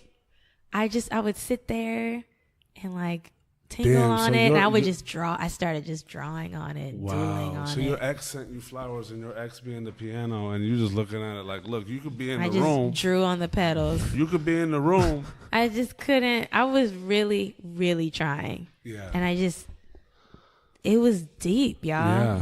No, absolutely. So deep. I just could not do it. But then it came again where you were like, you know what? I need to explore doing this. Okay, maybe I'll, and I tried for like a couple years, like just tinkling on it, trying to write. I just could not find the language. And at this point, it wasn't the innocence of youth where you're just playing and you have no expectation and nothing to compare it to. Yeah. Now I know what it used to feel like, the familiarity in my hands, but not being able to execute because I haven't been playing. Yeah. And just, it was so defeated. Oh my God. Yeah. It was tough. So while you're working with Common. Working with Common. As his assistant. So I went from like working as a writer, doing all, like, just feeling like such a boss, even though I'm not getting credit for shit. Yeah. Older me is like, you weren't a boss, but young me is like, I'm out here killing it. Yeah, no, you were phantom bossing up, straight up. Right. Paying my rent. Yeah. Like, just, here's 2 months, here's 3 months. Yeah. Like, living below my means, saving my money. Yeah. Just, like, really feeling good. And so I wanted to change, and I'm like, if I want to change, I'm going to have to pay dues all over again. Crap. So, buying backwoods for the roots, and now taking Common's clothes to the cleaners and buying his food and making his tea, like menial shit. Yeah. He's a lovely person, made it easy. Yeah. But again, like Malik, I feel like along my path, I was sent with these creative angels. Malik being one of them, who's like a brother. Common being another, who's like, again, like a brother to this day, or like my family. And I feel really fortunate to have been able to work with people who I'm fans of and who I really respect, who gently steered me back on the path to music. And so Common is the first one to hand me the mic. Oh, wow. And you're not a singer. And I am not a singer. I repeat, I am not a singer. You know what? Let me take that back. I taught myself to sing in the car because LA's huge. And I had a shitty car with no radio. It kept getting stolen. Yeah. So I passed the time by singing in the car. Got it. And would just sing the same songs over and over. Would that be considered like me till this day singing my ass off in the shower?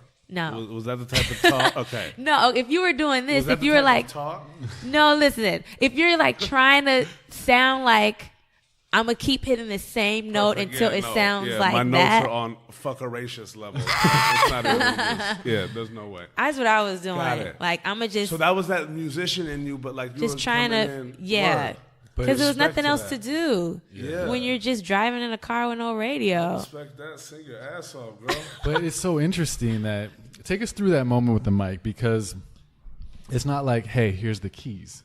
No, and I would have freaked out. Okay, so Common and I love this.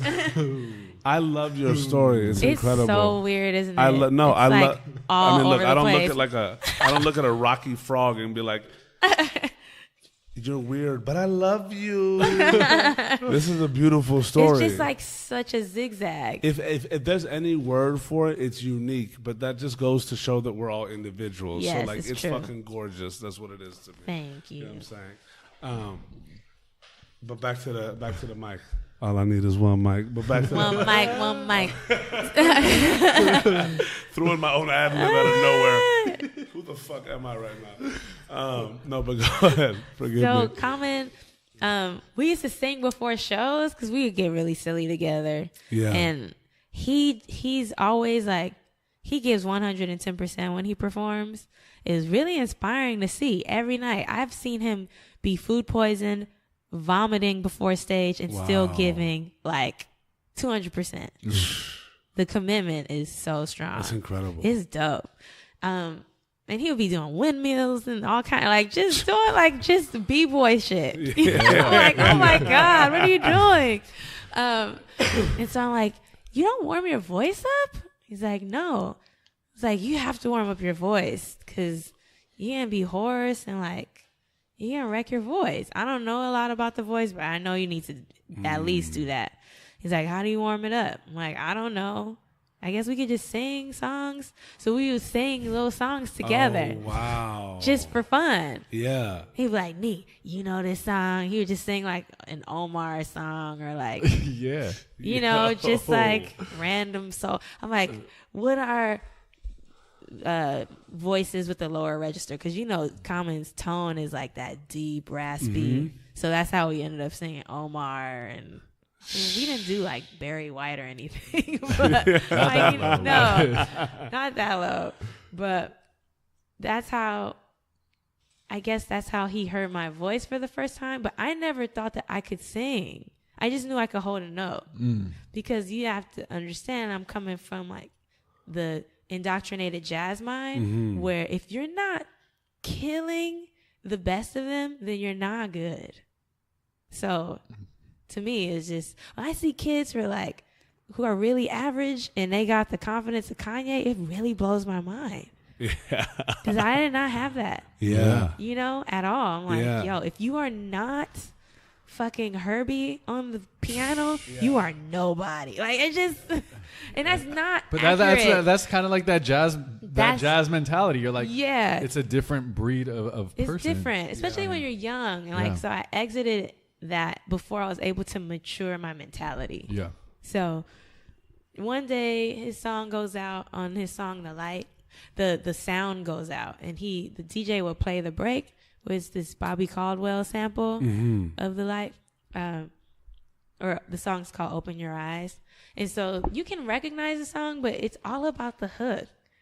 And so I'm on the side of the stage on my phone, and Common just calls me to the stage to sing the break. Oh, wow. And I had just prayed, God, show me a sign. I know I'm supposed to be doing music. I don't know if I'm in the right, like, what am I going to do? I don't play anymore. I'm not good enough to play professionally. Like, what do I do? You're called on stage. Yo, and this is during the show. Just be careful when you're like, give me a sign. Yeah. Yo, that's a big sign. Yeah. And so I was so terrified and so shy, and I had never sang. And this was like in public. Show. Yeah, it was that. You heard of Bumper Shoot Festival? It's a big festival. I was like, what the hell? This is the Trocadero in Philly. We're talking about like. Yeah.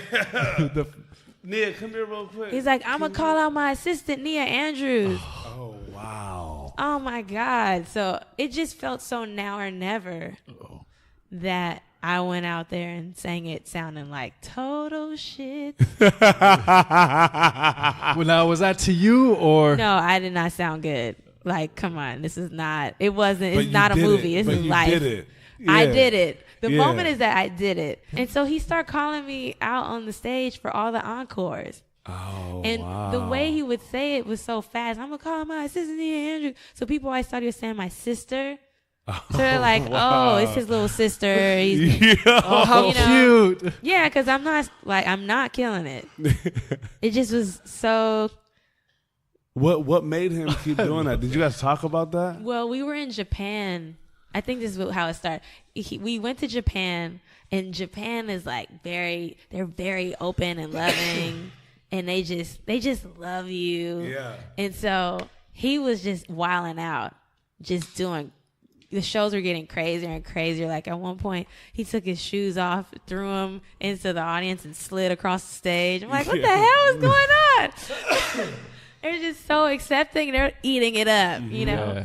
So at this point, he's like, okay, we're just fucking around. I'm going to call out my assistant. And one time he called the guy who did the monitors out to sing. I'm going to call out my sound guy, Yeah, he just Barry. No, it was like that. He thought it was so funny. Yo. So it was just like, You see okay, him whatever. No, come on. Yeah, he came out. He came out. It was so funny. Yeah, insane. It was out of control. So it just felt like a joke at first. Yeah. But then he started getting used to it Yeah.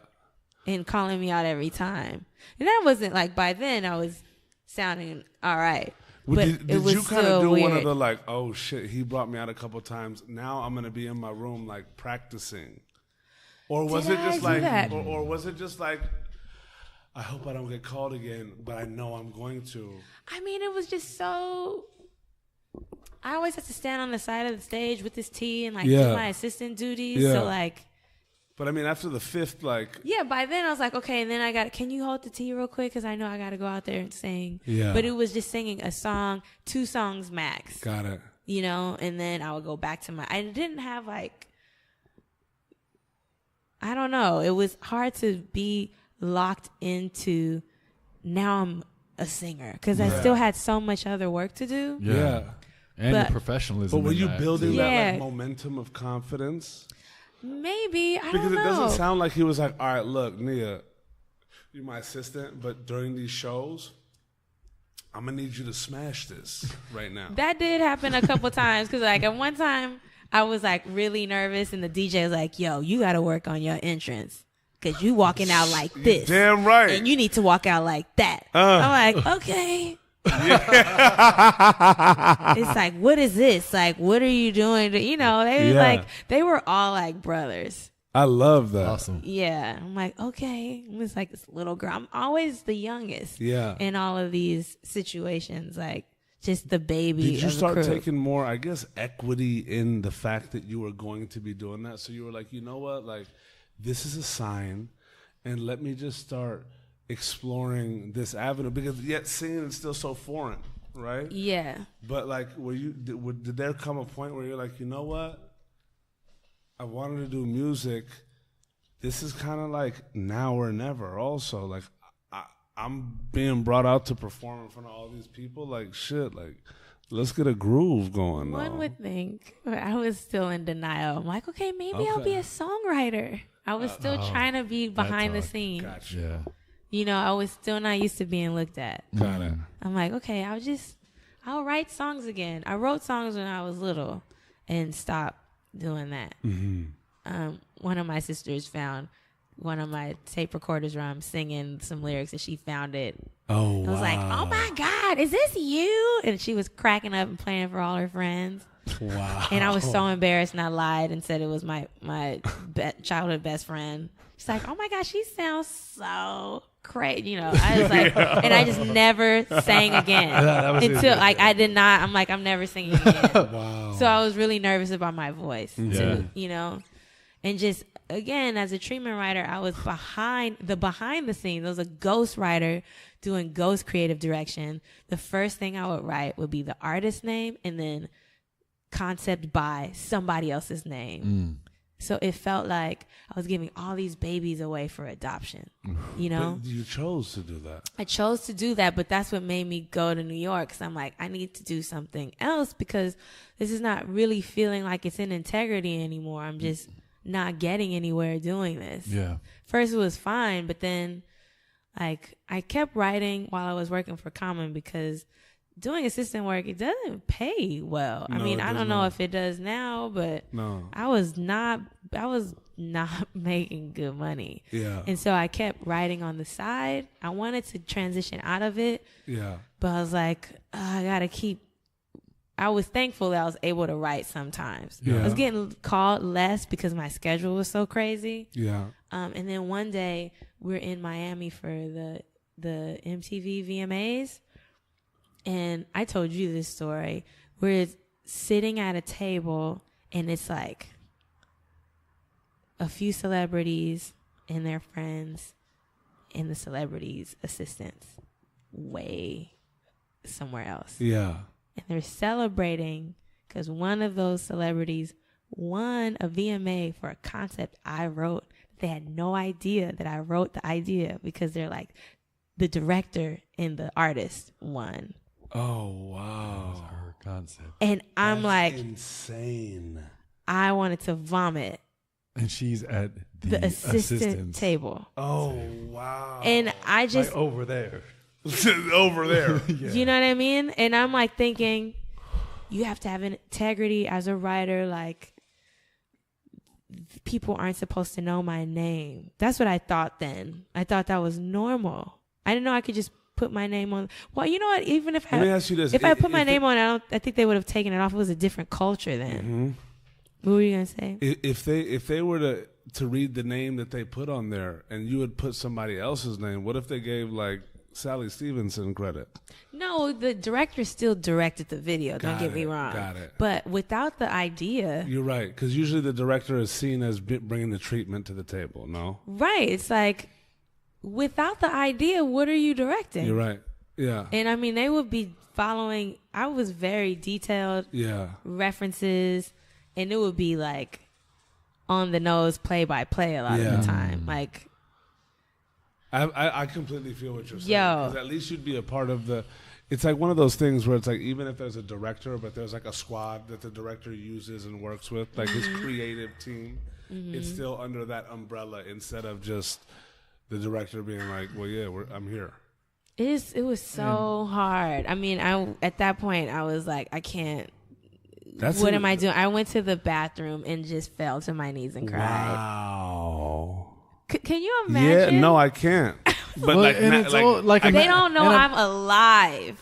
And imagine, like, you can't even be like, oh, that was my idea to your assistant's table. Yeah. I'd be like, right, yeah. It was Like, you nuts. can't say anything. You literally can't even express it to anyone. And that particular artist, I can't say.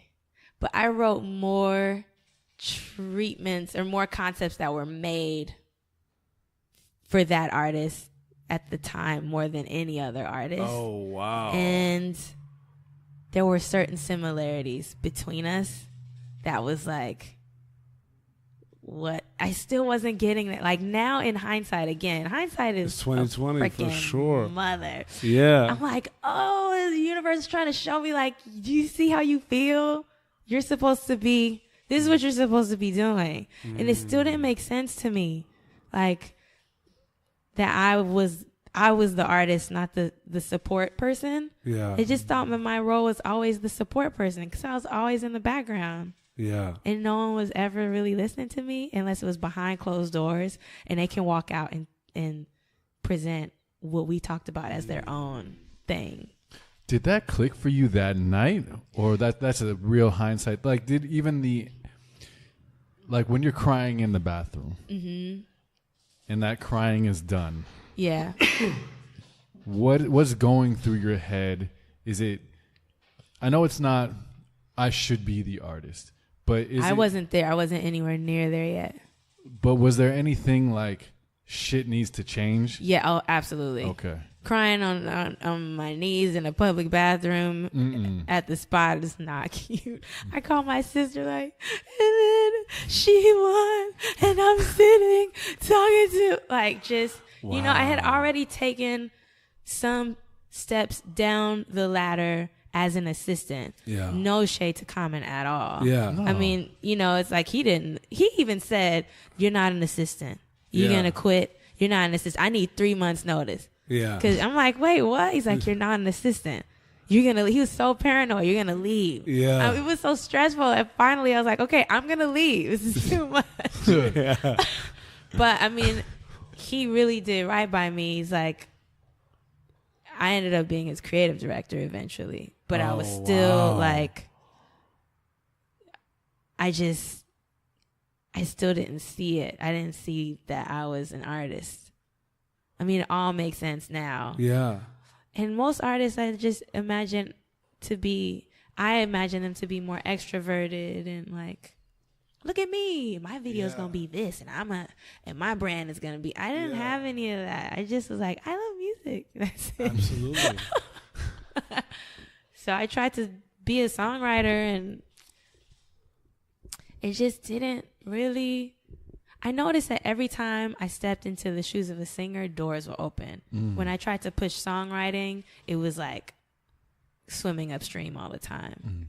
So I think the aha moment, I knew there was something to my voice, or I was able to develop confidence in my voice when I got my first job for real. Not like, okay, you're my assistant, you're here, here's the mic. But when I auditioned for something and got it. How old were you at that point? Oh, old enough to know better, but young enough to keep trying anyway. Absolutely. I'll take that.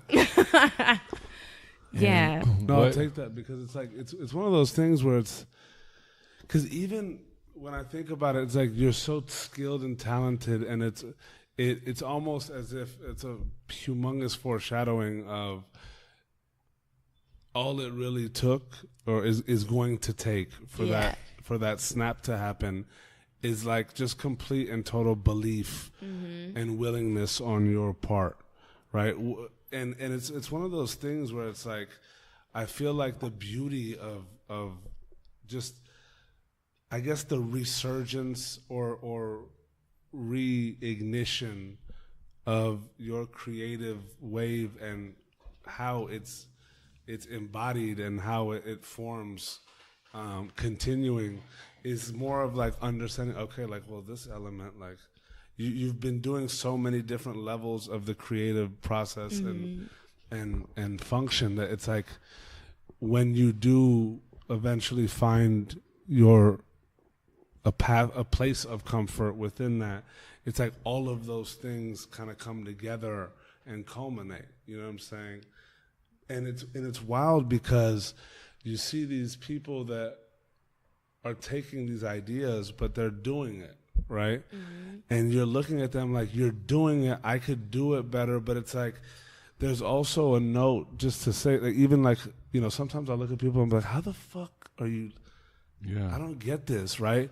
But in any creative path, what we start to understand is like, you have to be absolutely nuts to believe that you can make it. You have to have so much courage. Yeah. Like, you have to literally, and sometimes it's like, people will look at somebody and be like, wait, how do you even like function that way? But like, to be able to believe, like, it's cute to say when you're younger, like, or you're on the journey and you're really like, I'm going to be a star. But like, the ones that actually make it, there's so much, not only sacrifice, but there's so much that goes into that. It's like a relentless belief, almost. The tenacity you have to have. Like, it's like, I feel like it's one of those beautiful things where it's like, you're flipping yourself inside out when that happens, because you're so inwardly tenacious and outwardly in that environment, like, kind of stemming back to just like childhood of always being tenacious and on the go, but also being the little one in the sea of, you know, big fish or whatever. But it's really interesting to see like that development, because you're constantly putting yourself in positions where your craft is shining, but you're also looking at the scope as time progresses and being like, wait, like, I want to do that. And I can do that. It's like the I can is coming out. For that audition, what do it takes something to even get you to audition. Yeah. Take us through that. Because like when you're about to audition, you're like, all right, I'm I'm doing this. Yeah. Like, Yeah. you make that choice. I didn't have anything to lose, and I didn't know what to expect. Yeah. Now, were you still assisting Common? No, I wasn't so you assisting stopped him assisting him. anymore. I Stopped moved the- back to LA. Oh, okay. So this is back in LA now. Back in LA. I was in New York for a year. Okay.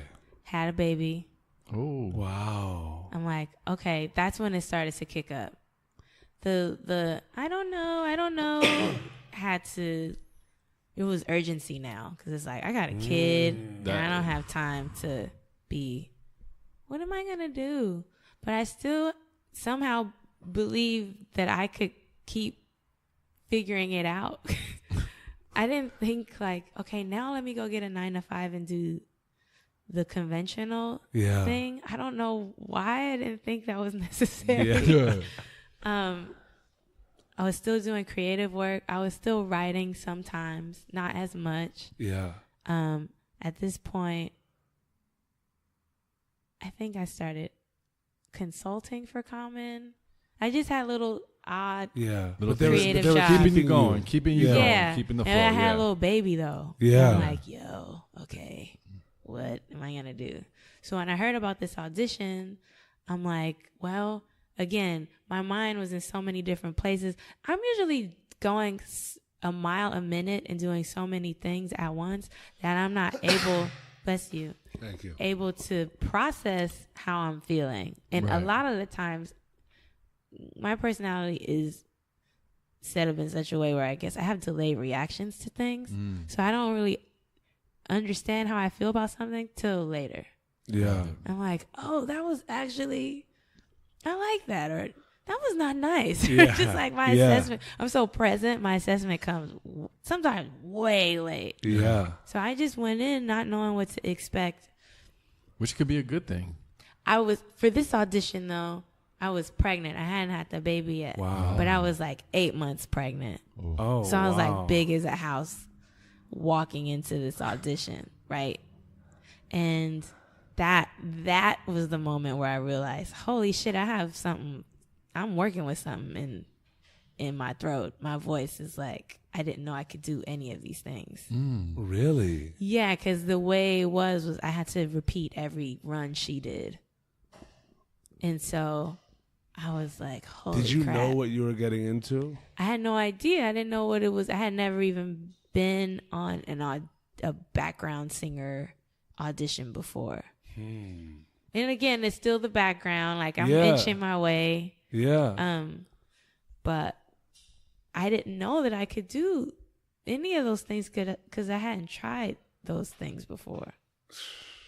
And so she asked me when I was having the baby. I told her, and then after I had the baby, she hired me.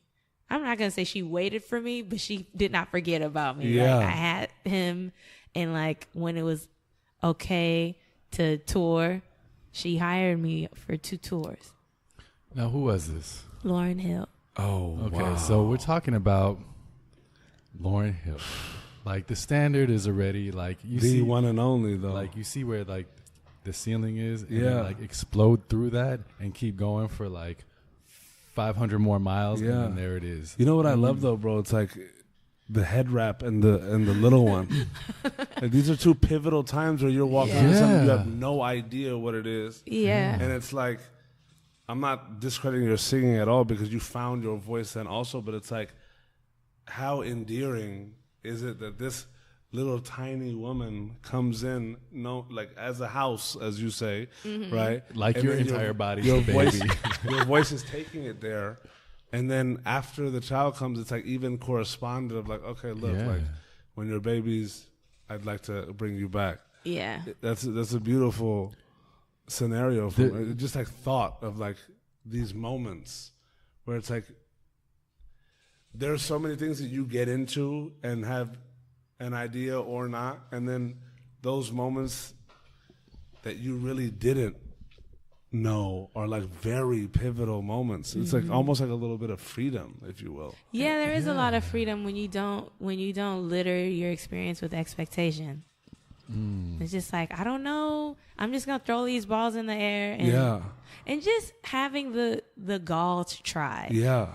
Because I just kept trying things. That's huge. Absolutely. And like, that's a humongous thing, though, bro. Yeah. Like, it's like I couldn't even stress it enough. Well, imagine how paralyzing it must be to like for so many, like the pressure when you're going in for an audition of that stature. Mm-hmm. That 99% of people would go in with like, oh shit, this is we're playing in a different league here. Mm-hmm. And for you to go in there pregnant 8 months down the line and saying like, well, not really having those expectations or that nothing to lose mentality is where you can really flourish in this. Because you're a background singer, you're going to be on the road. Yeah. You have a baby. Right. And I was still I'm still going to try. Like, that's crazy. So a lot of the things that's supposed to be logical, like it just didn't occur. Like, I know it doesn't make sense, but the opportunity is presenting itself now. And if I don't try now, I don't know what's going to happen. Mm-hmm. And so if I could say anything to that, it's like, I'm so grateful that I didn't overthink a lot of these things, because that's what allowed some of these opportunities to even present themselves. Absolutely. Because sometimes I think people get opportunities that they may overlook because it's not packaged. It's not packaged in a way that sounds ideal. Mm-hmm. Yeah. And then it's not until you go through with it or like just take that leap where you're like, I'm so glad I did that. Yeah. You know? Or defeat yourself before, like, oh, you know, I'm going to have this baby and go on tour. Like, might as well not even do it. Right. And I'm not really a singer. Like, I don't know what I was thinking. Just I was kind of like defeat yourself before even walking in. But it's crazy because both indecision and decision affect our lives. Yeah, it's like so like, real. Like people thinking Very about true. like, I'm so scared of failure. Like that paralyzed nature is stopping you from so many different things. Yeah. And also gung-ho-edness. That just sounded like a bad one. Gung-ho-edness. Gung-ho-edness. That literally sounded like an urban James Bond fucking character. I was with you though. My name is gung-ho-edness. No, but that like choices and non-choices all affect, like everything, and even to the energy is affecting us. Yeah. Right? So it's like that level of freedom that you had in that instance like pushed you forward. Or even that level of like, if you want to even consider aloofness. Yeah. To that fact, because I'm like sitting here, be like, oh, word, like Lauren called you back, that's incredible, and then you went back on, and I'm like, wait, but you're a background singer, like on the road, and just gave birth to a little one. I'm like, how was that? It was hard. Yeah, it was. Yes, it was. It was hard. I mean, because that's human. It's like Absolutely. even you want to be back in the music, and this is your shot, and you're getting it, and you're not even looking at it like this is my one shot. You're just like, oh, I got it, and like, oh, I'm like, I guess. Hey there, little one. I was like, let me figure it out as I go along. Yeah. I mean, fortunately, he was small enough where, like, my mom was like, I'll take him. And my sisters are all here. Yeah. And so I had that support. And this is like low-key that full circle of like the family coming back. Yeah, it was great. I mean, when it comes to the kids, like 5 of us, my sisters and I, 5 of us were pregnant the same year. Wow. And so I was the 5th one, right? That was not. Wait, you're the 5th one that got pregnant? Yeah. Whoa, So by the then, energy it was like, and the fucking vibrations are very fucking real over here. Very, very real. In the Andrews family, the vibrations and the energy, like everything about just the being of the scenario is lit.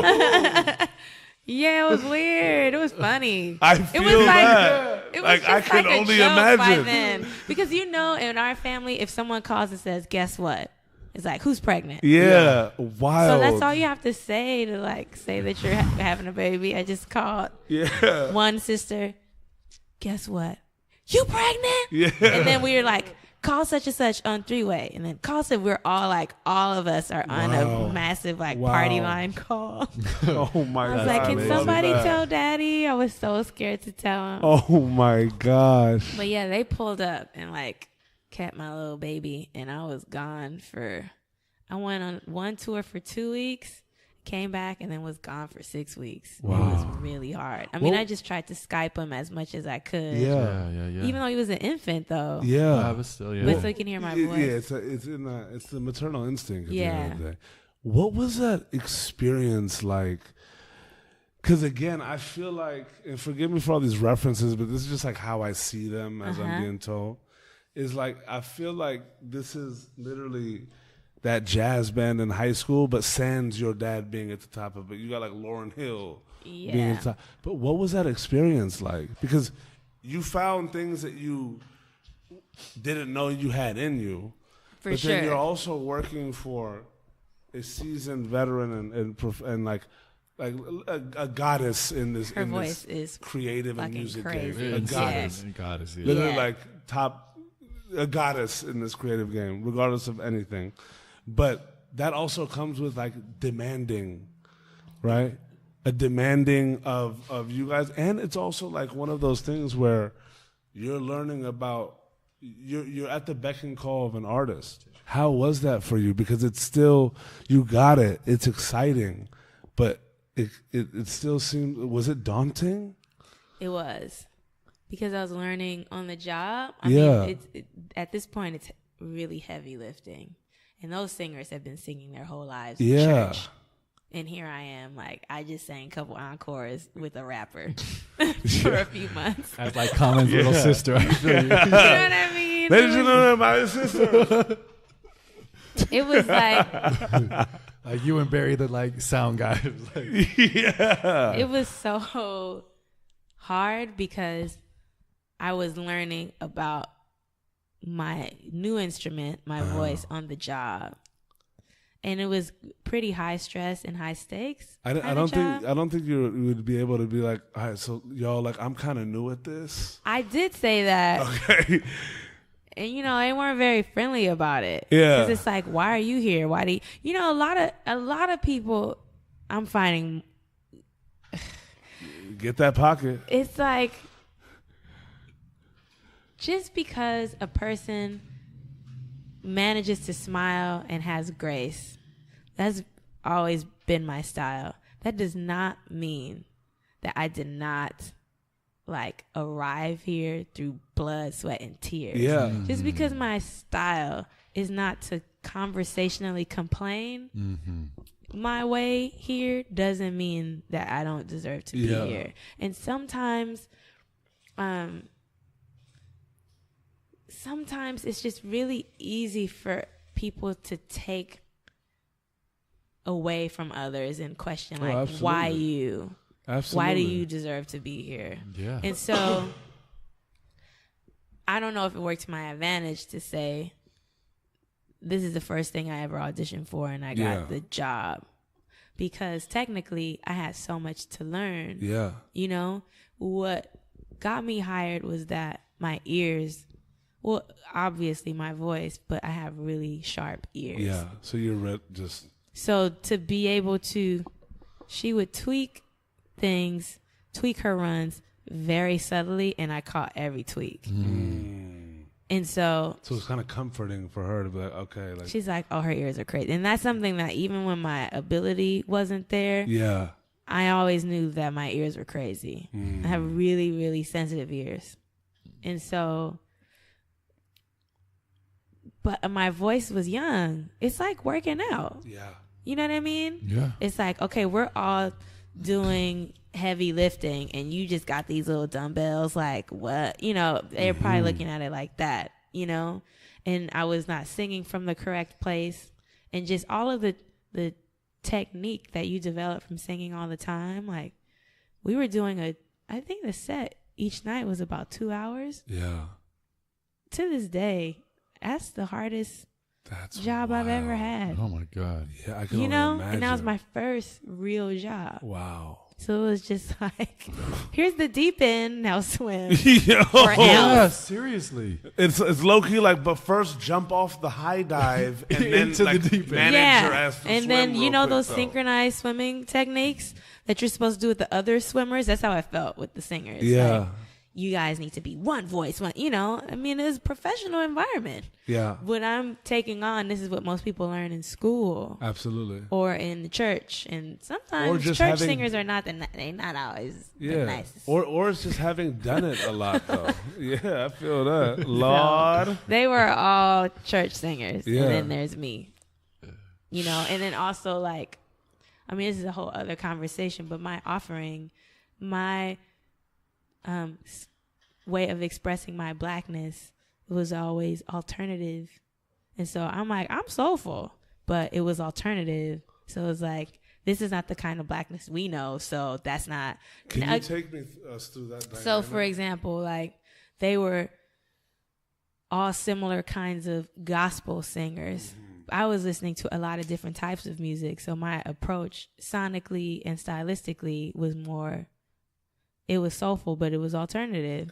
It wasn't like, I'm not listening to Kim Burrell, studying all of her runs and then trying to be a clone of her. Yeah. Most of the people that I listened to learning and teaching myself to sing were all male soul singers. So it was all about slowing my vibrato down and like tweaking my register and really nuanced ways of playing with my tone. And so that's like, I just didn't understand it, you know, like I don't know, that's a whole other cultural conversation, but it was hard. I was so grateful the whole time I was there because it was beyond a shadow of a doubt. I got here on my merit. Yeah. I had to try out like everybody else. Absolutely. It wasn't like And it wasn't I like knew you such came and such in, and now I'm here. Yeah, you know? were one of the herd, like in an audition setting. Right. You know what I'm saying? It's like nobody's like, by the way, that's Jim Roberts' person.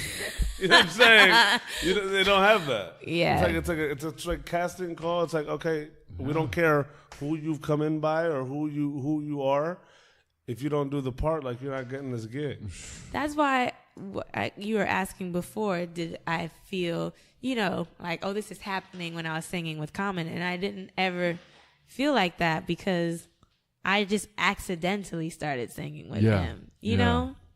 So this was a definitive turning point. Would you say though that moments like those did have an effect on this moment culminating into the moment? It was they were all nudges forward. Yeah. Because, you know, my angels, they're not going to be like, okay, she's nervous, she's shy, she having anxiety, she's not used to using her own voice. We gonna have to give her baby steps. We just push her one little step at a time. And they low-key wouldn't have had time for that. Huh? I said they wouldn't have had time for that. I mean, that's kind of how it was. Like, all of these experiences, though, it was a winding path. Oh, absolutely. Just, no, I'm saying at that moment, had you not kind of gone through oh, those yes, and yes. been the assistant that I went on see what stage you're for the saying. first Right, time, right, right. Yes. It would have been like, all right, well, cool. Yeah. 'cause Exactly. Because even it's like at the end of like you said, it's like working out. You could be have the genetics to be the most physically fit and most gifted, athletic body, but unless you work it out, you may just be like you just may not have the propensity to get fat, but you're just a normal person. Mm-hmm. Right? Yeah. And when it's time to rise up, you're not going to be winning a CrossFit competition out of nowhere. You know what I'm saying? Right. Yeah. No, it's true. But that's the beauty. That's the beauty of those. Like, and even just to hear up until this point where this audition is, and it's kind of like, because I'd have to feel like that is a liberating experience. It was so strange for me. It just felt like I was being introduced to a whole other part of myself that I didn't know was there. That's amazing. And it's just like it's like on some like Michelangelo vibes for me, because it's like you're slowly just like painting and painting, and it's like not making sense, but like you also like know what you're thinking of, and then it's just like culminating in a point where it's like, holy shit. Mm-hmm. As you're on tour and even ending that, was your mind in the space of, okay, now it's time to be an artist? Were you there yet? It took me a minute to get there. I was background singing. I did a couple more jobs. I sang with Janelle Monáe. I sang with Khalees. And again, it was like more, which are very big hitters too. Yeah, it was cool just getting used to using my voice, being on the stage. Yeah. Again, it was an inching forward. Mm-hmm. Yeah. Because at the end of the day, no one's looking at the background singers, really. But it was interesting, too, also, like, with Lauryn Hill, there were 4 singers. With Janelle, it was 2 singers. Mm. With Khalees, it was 1 singer. Oh, wow. Background singer. So it was like, I just thought about that, actually. Wow. Did it come in that order? Yeah. And just the inching of, like... 4, 2, 1. And then there was 1. And then Yeah, I there was never thought about 1. that till now. Wow. It took a minute. I could dig it. And That there rhymed. was 1.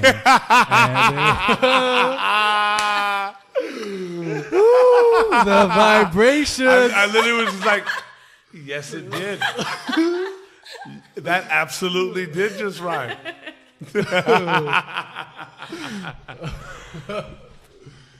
Yeah.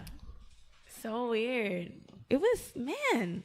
What was the first, like, take us through that first moment diving into now, like, you and your artistry of going from background singer to, because the way I imagine it, and I could be completely wrong, is sitting at a keyboard, but in a way where you're not just playing, but do you sit down and just start singing and creating or song? Like, what is? Now I do.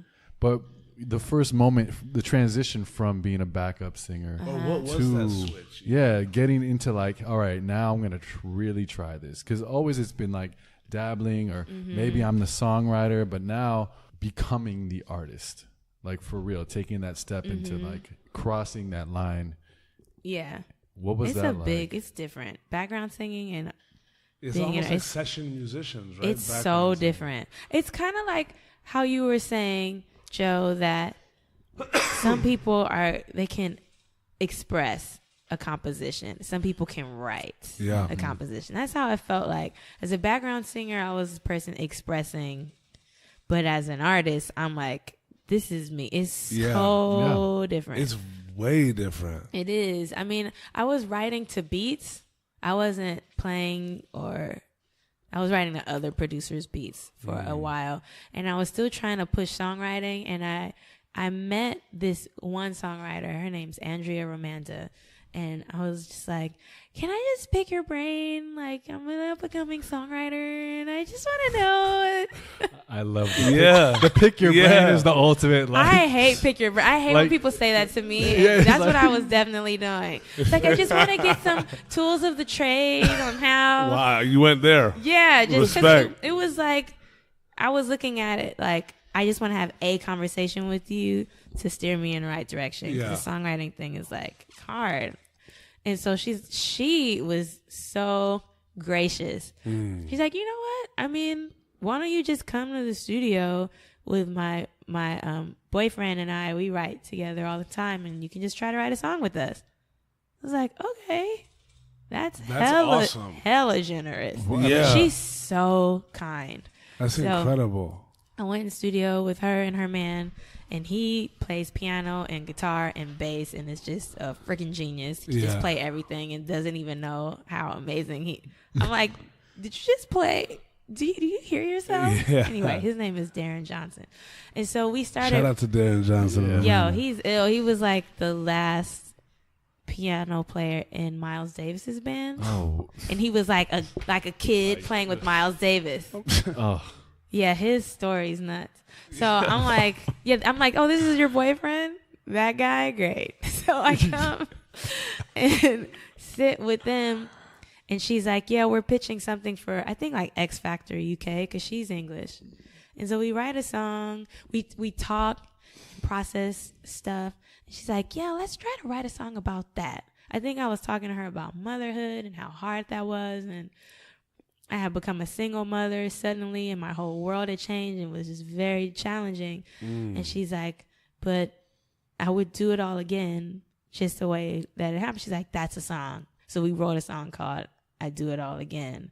And as we're writing the lyrics, and each time I sing the hook, she's like, I keep getting goose pimples. She goes,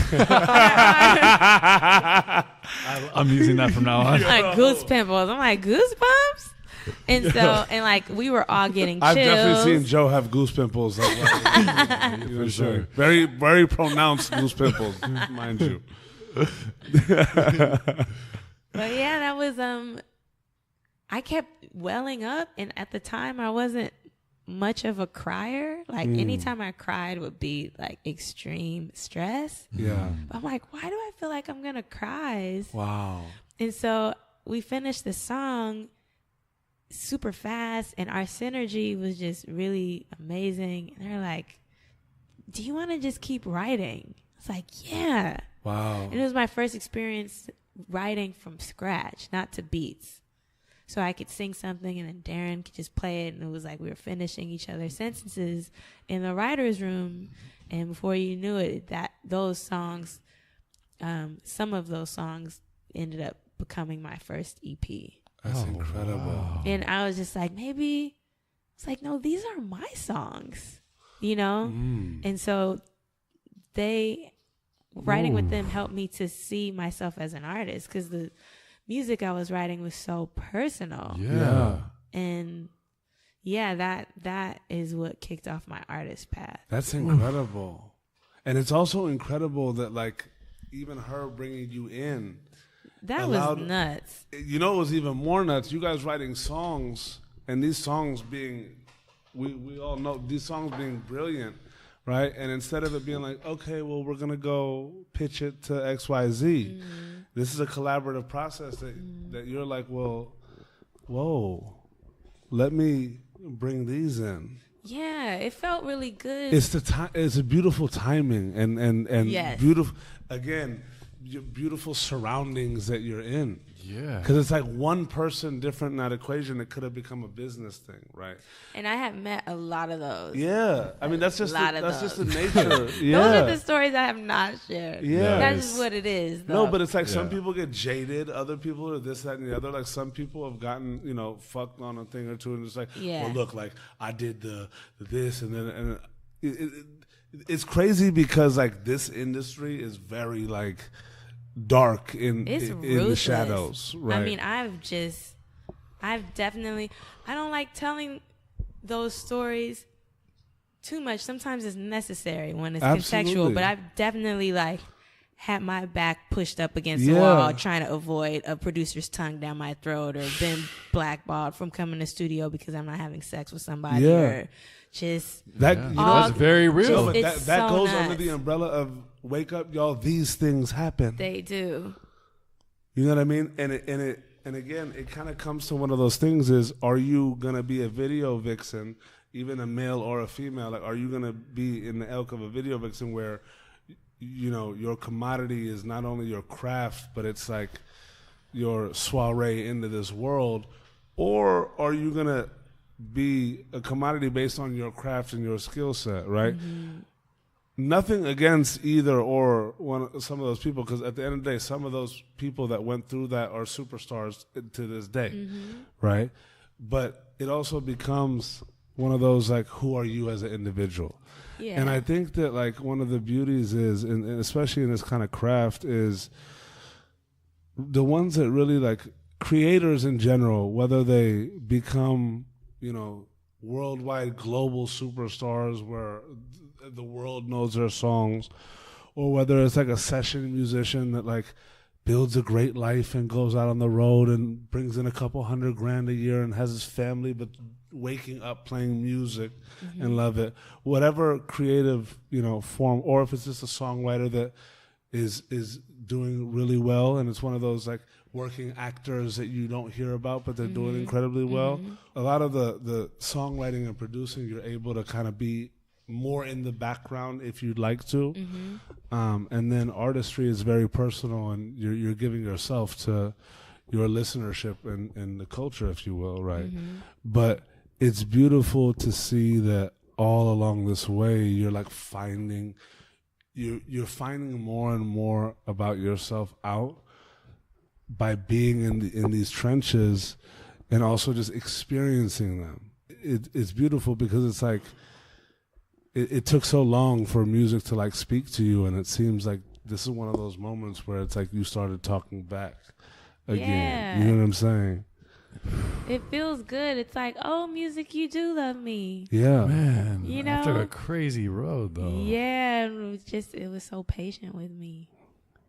And I'm just happy to just be back in music's embrace again. And it's not the way I thought it would look. I'm not a piano player at Nordstrom's. Yeah. But And I'm appreciative of that. yeah. Even if they gave you unlimited cafe and discounts to the store and whatnot. How has that journey into like really being your own artist been? It's been interesting because I've come to it with like a whole lot of different skill sets at this point. So I do all my creative.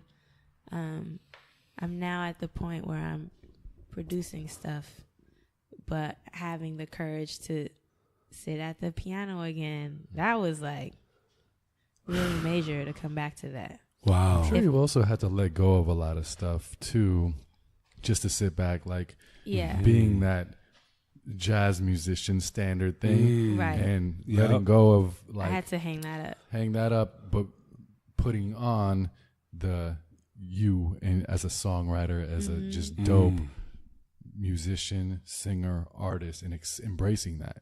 Yeah, I really credit meeting Maki, who's a producer that I met a few years, I guess 3 years ago now. I don't know when I met Maki. He's just really great with injecting everything he does musically with the spirit of play. And shout out to Maki. He's so sick. That's incredible. If you haven't Like, heard I his literally just music, saw his that. stuff is like, you can hear that in his music. It's full of beauty and whimsy, and it's so romantic and beautiful. But yeah, we started writing together, and it was ill because it was at this point, like, I'm a fan of his stuff, and I didn't realize it, like the stuff that I liked that he had wrote and produced. I'm like, holy shit, that's that dude. Yeah. And he's been listening. He checked my stuff out, and he's like, yo, you're ill with the pen. Will you write with me and help me with lyrics? I'm like, holy shit. Oh, you know? wow. So it was just really, really great synergy between us. But like playing with him and jamming with him helped unleash that. I think it helped me unlearn the last remnants of that jazz hang up. Because again, I quit music before I could mature out of that mentality. Yeah. Right. So it was just, it really held me down. And so now I pick up instruments and I'm casually learning to play them just from playing around, like literally playing like a child colors or plays with a new toy, and giving myself the permission to just, okay, let me see what this is going to sound like. I'm in accidentally, or not accidentally, but just very organically into it. Writing songs that feel more me than ever because I'm doing everything myself. It's been, the most challenging part has been the performance part, but now I'm enjoying that, but it took some time to get comfortable having people look at me, you know, Not being the backup singer. Yeah. It must be a weird feeling to like, Because be you on also some- have to engage. Well, yeah, I mean, look at it. You're on, like, you've been on some of the biggest stages around the world, but now it's like you just in front of like freaking a small, out on a tiny in front of stage. at a tiny stage, like all eyes on you. It's really, I mean, I didn't know that I had stage fright until my first show as an artist. In rehearsal, I was fine. I was like, okay, cool, we about to kill it. Everybody have fun. And then I start singing, and like my body is petrified. And my mind is like, I feel fine, but my body feels scared. And How'd when you your push body through is that? scared, your voice just cannot. It was so it was, oh my God. It was so crazy. Because I'm talking to myself the whole gig, like, you're fine, you're fine, you're fine, you're fine. But singing. This is fake, this is fake, this is fake. I don't it was so insane. Oh my God. Wow, I cannot even fathom that. It was so embarrassing because I knew what I could do, and I felt like I was limited in what I could deliver because my body was clenching up. So it took me some time to learn, to develop coping strategies for stage fright. I'm like, this is some bullshit. It's another fucking hurdle that I gotta. Like, and it came out of like the just came out of nowhere, going on like just walking on stage, sitting down. Like, it's like I open my mouth and I'm like, whoa, what is going on? But what I will say is that though it was hard, I was so proud of myself for just fucking doing it. Yeah. For just being up there. Absolutely. I booked the show myself. I did everything myself. Incredible. And I knew what it took for me to even be standing there. And it was so surreal. I'm like, the space was packed.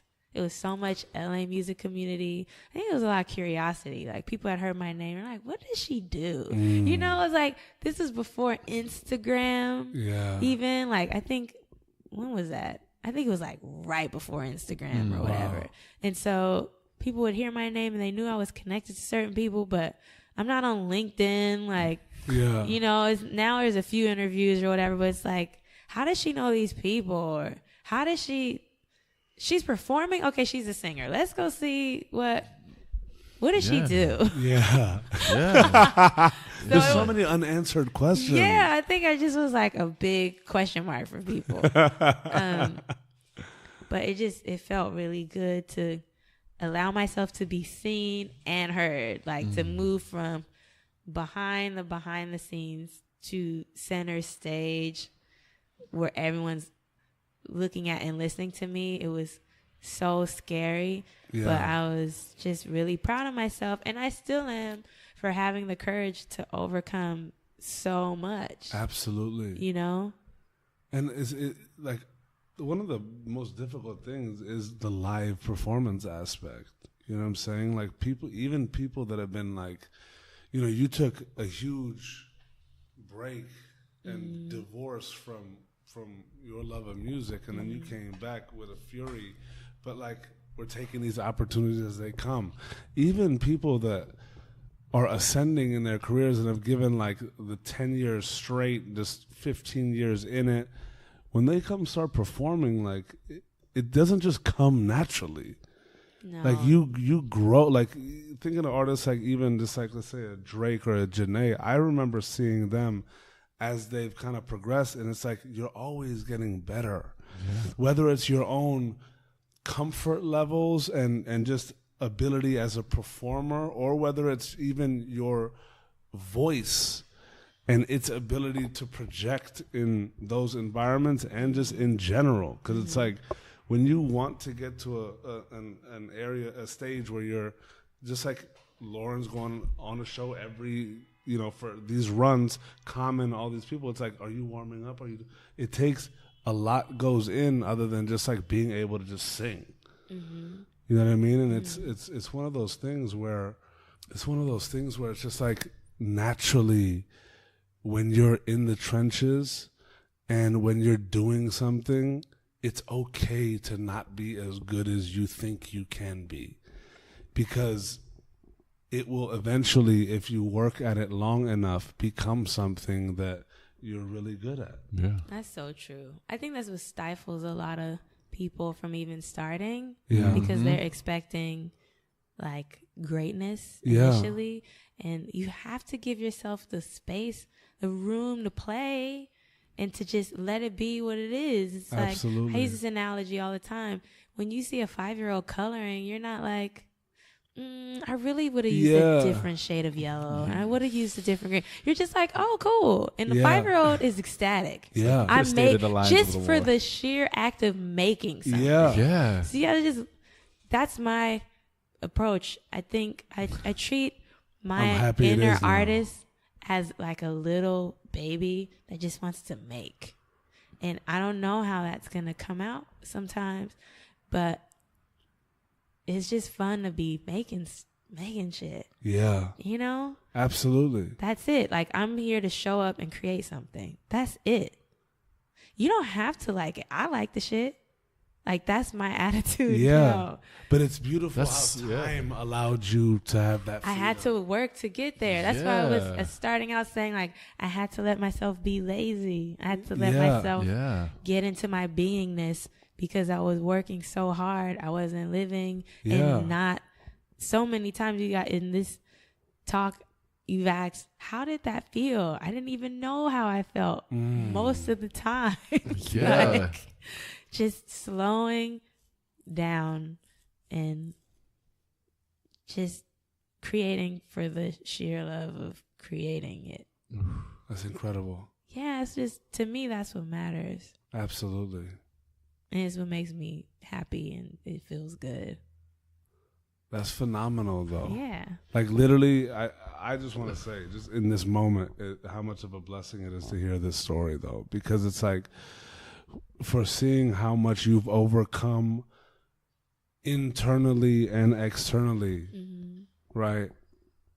And also just have the internal fortitude to, like, assess all of those in hindsight. Yeah. And also look towards what a brighter being would be, right? In all avenues. Like, you speak about it in your motherhood, you speak about it in your craft, you speak about it just in these elements of your life. It's like, to be concise, which I'm definitely not, is all of these ideas and all of these, like, theories of life or theories of being or productivity or all these things, every one of them sounds great, but applying them is so unique to each one of us, and finding how the application of said things are different amongst us. You know what I'm saying? It's not, there's no recipe in this life other than experiencing it and going back to the drawing board. Child, that's so true. And what's crazy is, like, if you think of, Nia Andrews, she's a singer, she's an artist. It's like, you lived an entire life, a few, before you even, like, had the courage to be an artist. Yeah. You know what I mean? So it's like, I love that this story is about your journey of becoming an artist, and it's not just like, she was always, oh yeah, Nia Andrews, she was singing at 3 years old, right? That's a lot of people's story. Just like this entire journey just to evolve into an artist is incredibly powerful. And to see where you are now, must be wildly fulfilling. And get into, like, where are you going from here? What's in your universe right now? That's the name of my last EP, From Here. There we go. There it is. I'm writing music right now. I've been touring. It's been feeling really good. Awesome. Over the last few months, I've been playing cities that I've never played before as myself. Like, I played Europe for the first time as myself, not a guest of anyone or background singer. And I was really...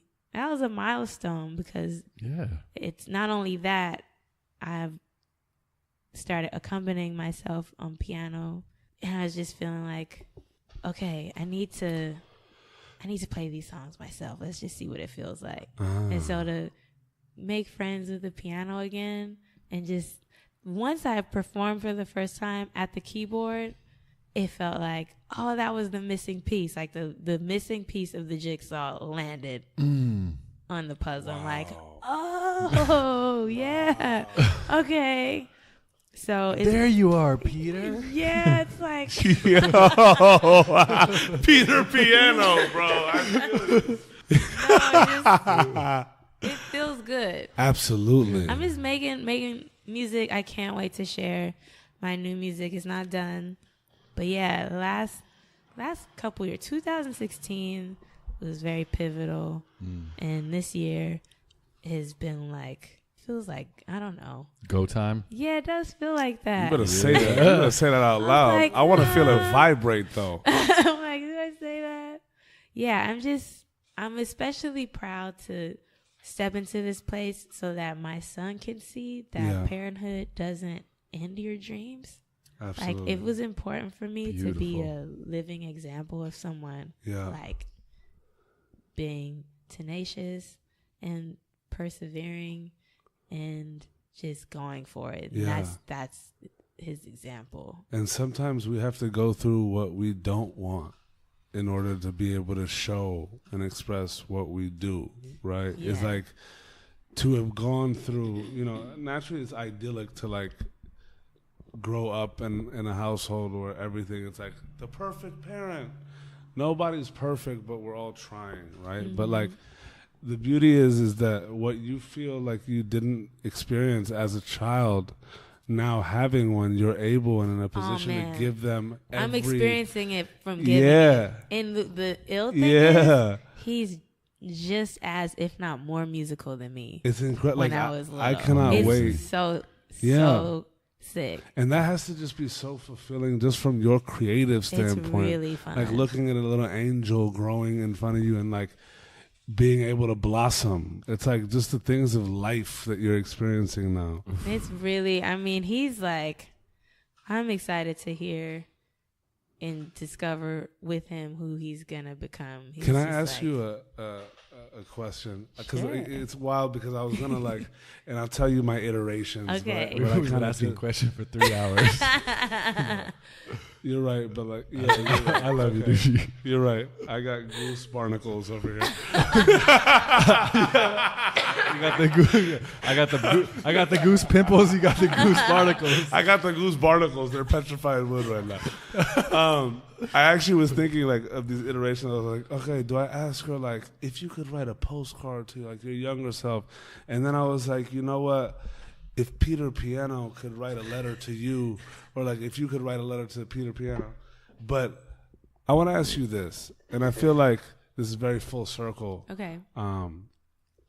In this whole sphere, is if you could write a letter to your son, right, and have him live life, and naturally you're going to be like teaching your son and like raising your son like in this vein. But if you could write a letter to your son, right, and he opens it when he graduates high school, what do you think it would be right now? Naturally it changed, but in this moment, what would be in that letter to your son right now? Yeah, I write to him. Oh, fucking so I'll tell you exactly. Yeah, I do write to him. I've been sending him postcards and letters from all my travels since he was a baby. And he doesn't know that they're there. That's awesome. Yeah. I feel I knew, like, it's wild. I was thinking to myself, I was like, there's this wave of energy. There's just I knew the goose pimples are fucking blossoming. Particles are bursting right now. There's holy helicopters just flying. That's incredible. Yeah. I'll tell you something that I actually said to him. So one day, this was maybe last year or so, one day he was like, I'm going to be a rapper. I was like, no, what? No, why do you want to do that? Right? And he's been talking about music for years in a way that's weird for a small child to be like on the way to school in its first grade and you're asking me. Just like you were almost, though. Yeah, he's like a mini me. Yeah. But just like so much more, like, I don't know. What is it, 2.0 when it's advanced or 3? I don't know. Yeah. So he was like, I'm going to be a rapper when I grow up. I'm like, no. Why do you want to do that? I can't believe you want to do it. And I'm just being all judgy. Like, no, I don't want you to be a rapper. Like, nah. And he's just like singing in the back seat listening to me rant, and then something clicked like, yo, you are projecting and totally putting like a huge barricade around his dreams. Wow. That shit is whack. And so I caught myself in it and I was like, buddy, okay, the thing is, you know what you like now, right? He's like, yeah. I said, one of the hardest things it is for some grown-ups is to know what they naturally like and to want to do that, right? I was like, so sometimes you're going to have to really fight for what you naturally like to do. And sometimes you're going to have to protect that from other people, even me. Yeah. Wow. Because like, if that's what you want to do, yeah, then do that. I mean, I'm botching the retelling of this, but essentially, it's like, and sometimes if you have they a even dream, change. That's going to change maybe. But when you're little, especially, you're really close to what you like. Yeah. Like what makes you feel like yourself. Yeah. Absolutely. And so I just try to impart to him, like, I'm not always going to agree with you. I'm not always going to like what you like. What you think is dope, I might think is whack. Yeah. Or vice versa. He tells me, he's like, yeah, I don't like that. He's talking about my music all the time. But then he'll also say like, "Oh, that's good." He's such a snob. I love it. I love it. That's good. The other one, that was okay. I love it. He likes beats. My stuff is too like lyrical and like, I love no that drums. already. Yo, that he distinction. is a snob. Yo. He is a snob. Well, we know if about it your doesn't sound ears, like Dilla, then it's like not good. I feel you. Yo, to him. I'm like, okay, that's the space he's in, but I just think it's so sad how many adults get so like they veer off the path of who they really are because they feel like they got to assimilate to what they think their parents want them to be or what society wants them to be or what they just should all over their lives. Yeah. And so I just want to impart to him that like, just go after what you like. Yeah. And what feels good to you. And that sounds kind of indulgent, really.